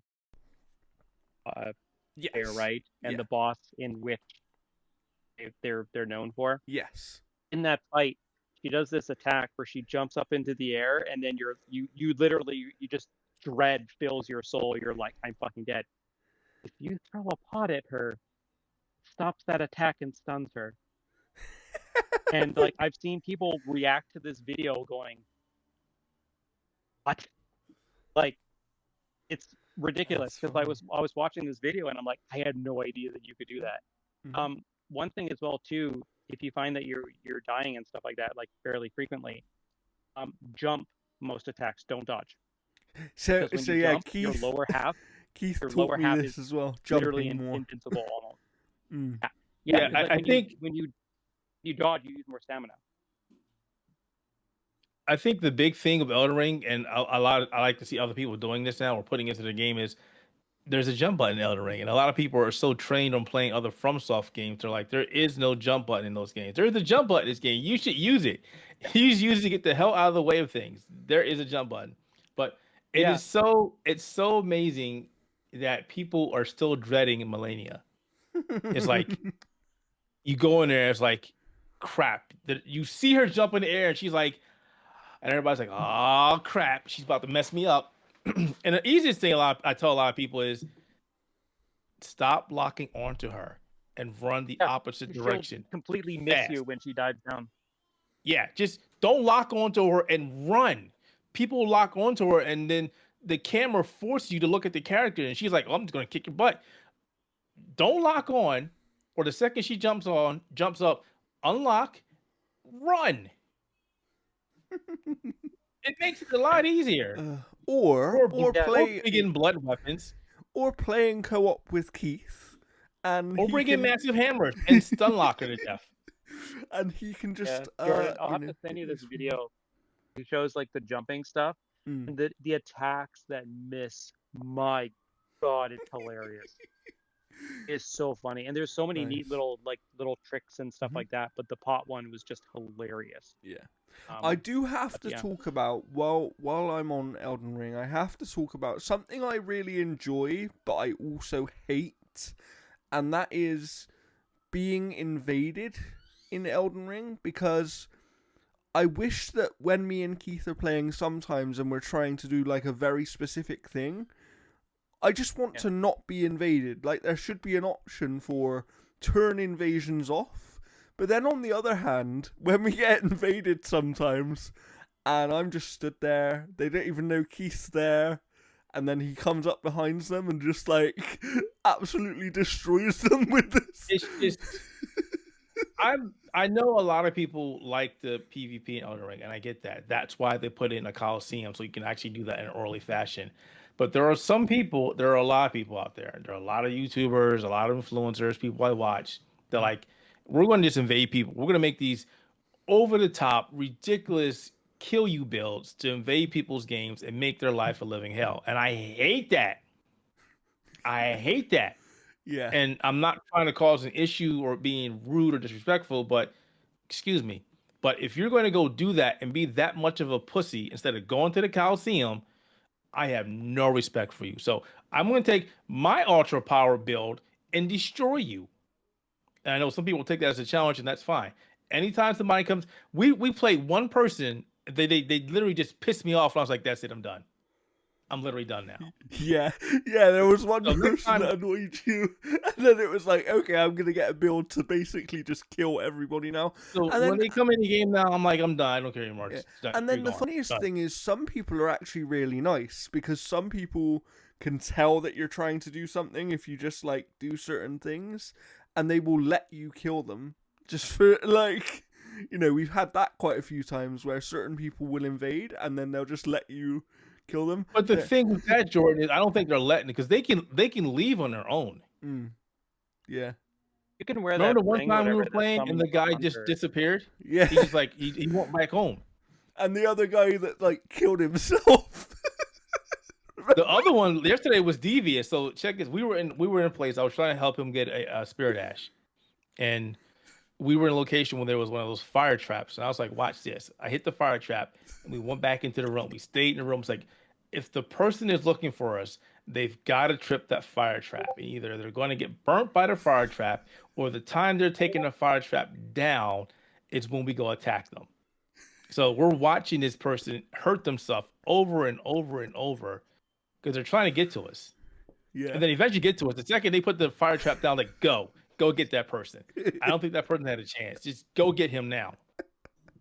It was funny. But then we've had some really weird things with it as well, where like me and Keith will both be hitting someone and like very clearly hitting them, and they're not even taking damage. Yeah. It's just like, yeah, it's really weird. But I do love Elden Ring. Before I move on to the other game I've been playing, because I know that Jeff will want to speak about that one as well. Keith, have you had anything else that you have been playing that you'd like to speak about? Honestly, no. Between Elden Ring, I did play a little bit of Flintlock, but that game is too busted on PC. I'm gonna let the developers have some time and go back and fix whatever issues they have before I actually do a review on it. A proper review. No. I've been hauling your ass around Elden Ring, buddy. That's what I've been doing. But you've been loving it, right? I've been having fun. I like playing those games. Here's the thing. I've got all these games. Like I've got Stellar Blade. I've yet to open it. I've got a bunch of other games. I've yet to open it.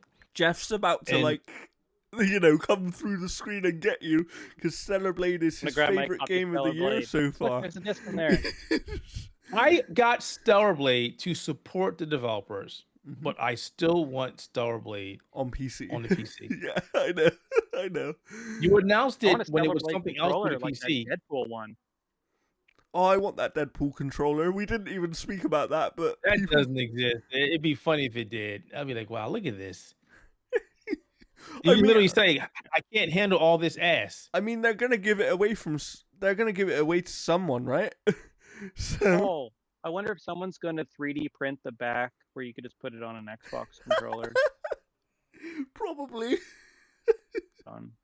But yes, I have been playing something else, and Jeff can talk about this at the same time because it's one of the things he's been playing, and that is The First Descendant.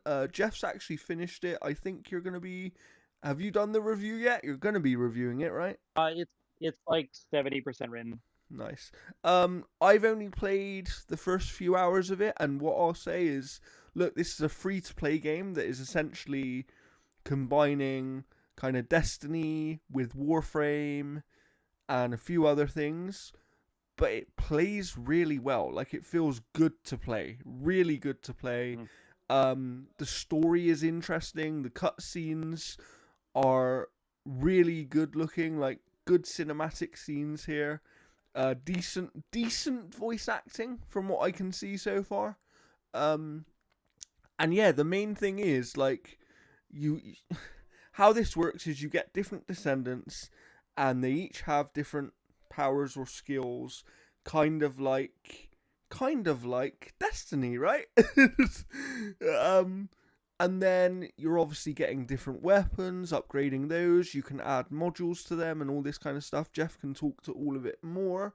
But you'll go down to a open world area, and you'll have different missions to complete within that area before you can then move on to the next area within that region. And there's several different regions, I believe, that you play in. And then you have these like boss fights that are weird, because as a new player who came to the game about, I don't know, half a week late or something, everyone was so powerful that the boss basically got one hit killed, and I wasn't able to. Did we fight a boss, or did we fight a boss? We fought the one in the void, in the first, where you have to go into the void, and it was like the tanky guy, and that's what I was gonna say. You have, because you have to fight some of them in the void, right? Like the Colossi or whatever they're called. Yeah. I couldn't remember. So yeah, so I do really enjoy the game, and I will be going back to it at some point. But as Keith mentioned, Elden Ring's taken over my life, so I apologise for that. But Jeff, tell us more about the First Descendant. Yeah, like the only money that I've actually ever spent on the game was enough to get the season pass, and then that gave me enough to buy a costume as well too. So I've only spent maybe like $20 on the game. And you can essentially, like, the Descendants are very similar to something like Destiny, where you have 3 to pick at the very beginning, and then you go through. You're given Bunny as well as part of the story quest, so that gets you 2 characters. And then as you progress through the game, it's similar to like Warframe, where you basically collect a bunch of different materials, which then allow you to craft one of certain modules.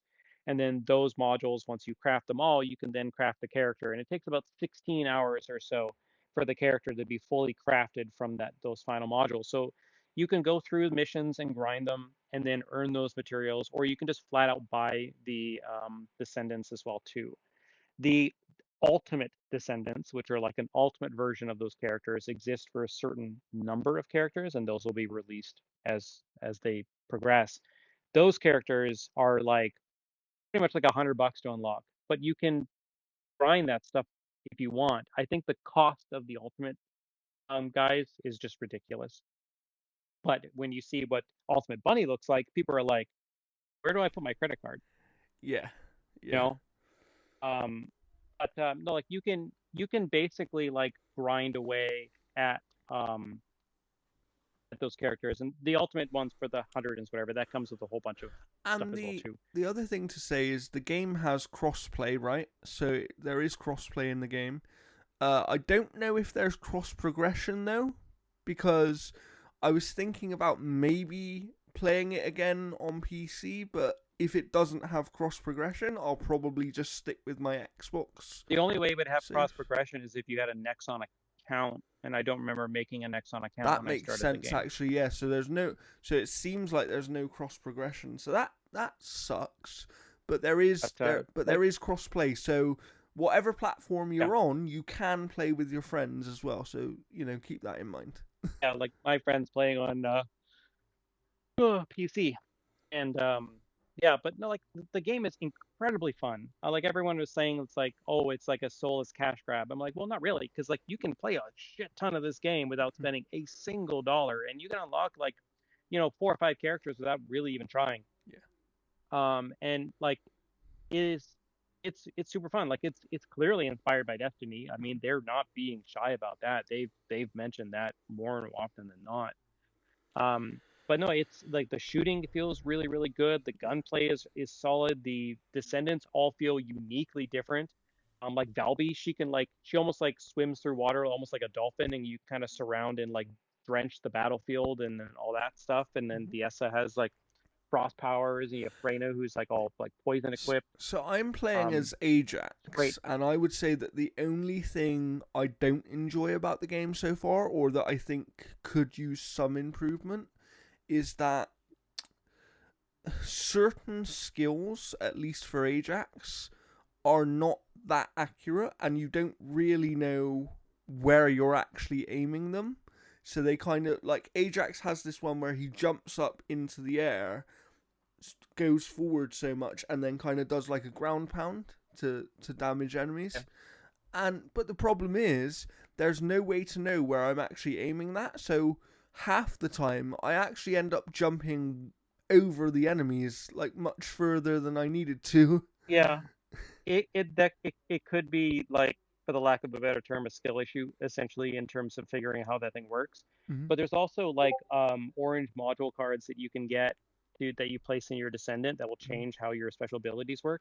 Yeah. So Viesa has this like ability where she can throw out like a frost tornado, Mm-hmm. and you have to aim it. But there's a card that you can get that put into your descendant modules that allows you to just freely toss it Yeah.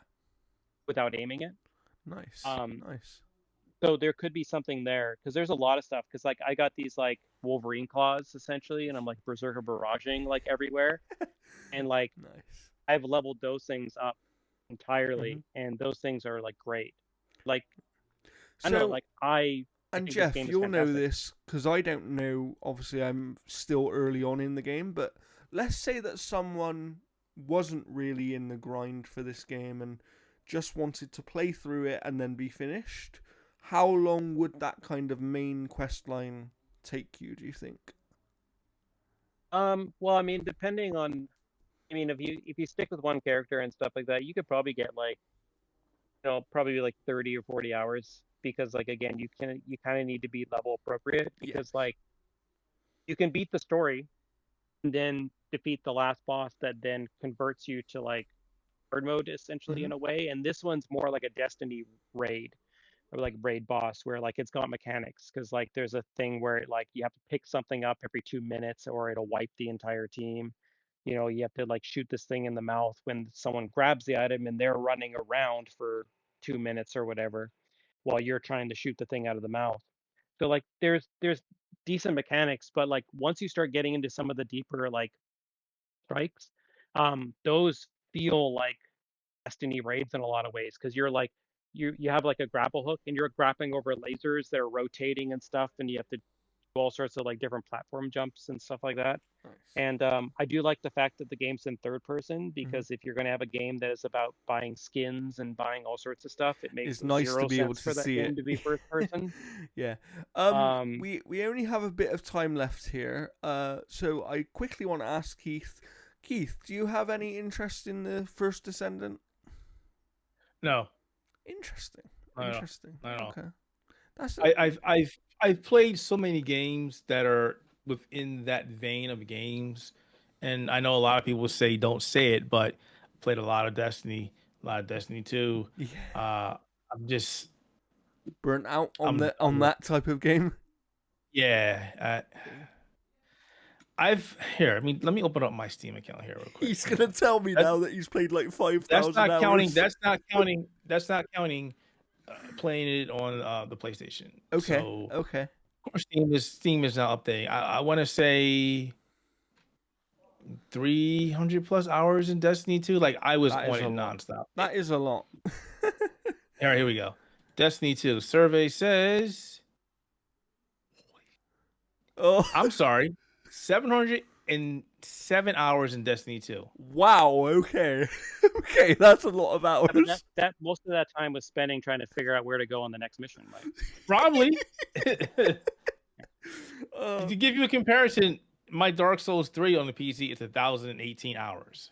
Keith plays a lot of games, people, for a long time. I need Yeah, to like, de-stress. I don't know. I need to de-stress, otherwise I'm gonna punch holes in things. So games are my way to de-stress. That's fair. Speaking of games, Jeff, do you have anything else you'd like to talk about before we get out of here? We got a few more minutes left. Yeah, I was going to talk about two, but my review is out for Dungeons of Hinterberg. Go check out that review. The game's available on Game Pass. It is very, very good. It borderlines on great. I ended up settling on great just because I think it's more great than not great. But definitely do check it out. It's beautiful. It is very, very neat game. I think it does a lot of things right, even if it has some stumbles in regards to how to kind of pulls off certain things. But it's on Game Pass. Go check it out. Very, very small team called Microbird. They're from Austria. And it looks Check it out. wonderful as well. Can I just say, like, Oh yeah, just look up a it screenshot looks of the very, game. very It good. looks great. Yeah, it looks fantastic. Fantastic. The game that I'm currently playing right now, I was given a code a while ago, and I kind of got caught up with a whole bunch of stuff because I was reviewing tons of things and stuff. It's a little indie game called Nerea, the Gold Project. This is like a kind of like pixel like Metroidvania, so it's got that kind of like Dead Cells kind of like pixelated, but it's zoomed out a lot more than Dead Cells. I think it's zoomed out a little too much, especially if you're playing on the Steam Deck. But this is a game where you kind of like you're kind of killed at the beginning of it, and then you're kind of resurrected by this god. There's a bunch of other gods that you can kind of align with, and then those will do specific things and get you through different skill trees and stuff. But it's not bad so far. Like Good.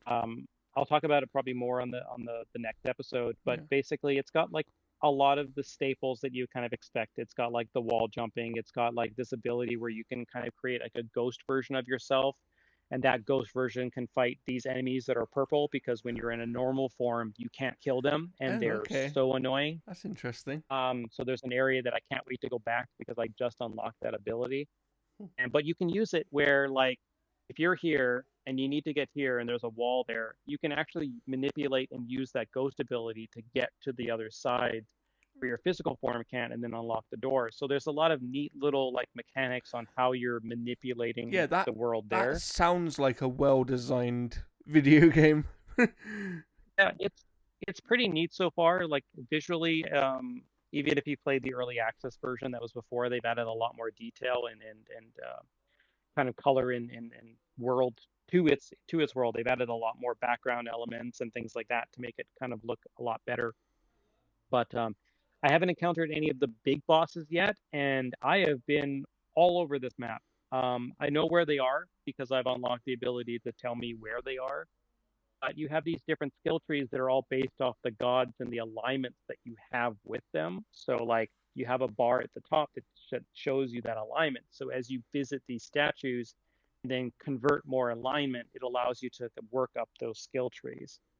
Um, but no, it's pretty decent so far. It plays really nice. I don't love the wall jump in a lot of ways because there's some times where you have to like you know when you press a button when you press jump hard it'll jump higher, that type of thing. Yeah.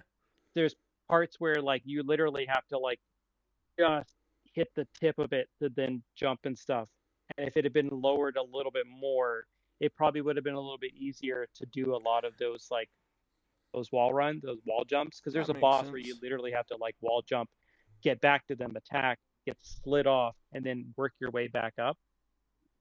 If you like Metroidvanias and you are looking for one that you know will kind of scratch that itch, because like I think that this one so far has some pretty interesting things. I haven't encountered any of the bosses yet, so well, when I played more of it, for the next episode, I'll be able to go a little bit more in depth on it. Definitely. But and next episode, I'll also talk about lock because I'll probably have beat it by then. Yes. Because who knows if the developer's going to fix an issue that I don't even see them talking about on social media. That's true. So who knows? That's true. Um, Yeah, but yeah. well, we've had a good episode here. Thank you for joining us again, Keith. Is there anything you'd like to plug before we get out of here? Well, you can always find me and my fantastic team over at the Outerhaven.net. You also can check us out over at the Outerhaven on Twitter and Outerhaven on YouTube. We do some great news and gaming stuff as well as geek culture. And there's also a 2D Souls-like Metroidvania game that people have sleeping on. It's called Nine Souls. Ooh, okay. 9 Nine space SOLS. I have not played it yet, but I've heard great things about it, and that will be the next game that I'm going to play. Please play it. Check it out. Nice. It looks like a lot of fun, and there's a lot of people saying this game is amazing. So, Nine Souls. We should always support games like that. I absolutely agree. if you're here from the Outerhaven family, or maybe one of the kind of readers over at the Outerhaven or watchers of their YouTube channel, please consider subscribing to our YouTube channel and checking out our website, obviously, which is analogstickgaming.com, founded by Jeff quite a few years ago now, and I recently joined the site. It still feels weird to me to be part of the site, but thank you for that, Jeff. We released like 30 news stories or something last night, I think. Oh God, It my was, phone was just blasting off. Like, holy hell, there was just so much news. yeah, I was waiting for Keith to be available to play Elden Ring, and I was like, I'll help do some news while I'm waiting. And yeah, we had like loads of news stories. You will see kind of smaller news stories about gaming on our site that you might not see on other sites, and that's why I would say we're really worth checking out, because you'll find things that don't get coverage elsewhere. Some of these bigger sites, and the same is true of Outerhaven, like some of these bigger sites do not cover smaller things, whereas ourselves and the Outerhaven really do. Like, we're willing to cover any video game. A lot of Yeah, so you know, it's we appreciate all the support, and I did a Twitter thread last week saying, like, find an independent site to support, and it doesn't have to be ours. It doesn't even have to be the Outerhavens. Hopefully you will choose one of our sites or both of them. But if you don't, just go and support some independent site, please. This Norea, the Gold Project, like they sought me out. They said, like, they're like, hey, we saw that you reviewed Blasphemous 2. You know, would you like to check this game out? Nice. So yeah, like if you are an indie developer, or even like a PR company that essentially handles a lot of indie games and stuff like that, reach out to us.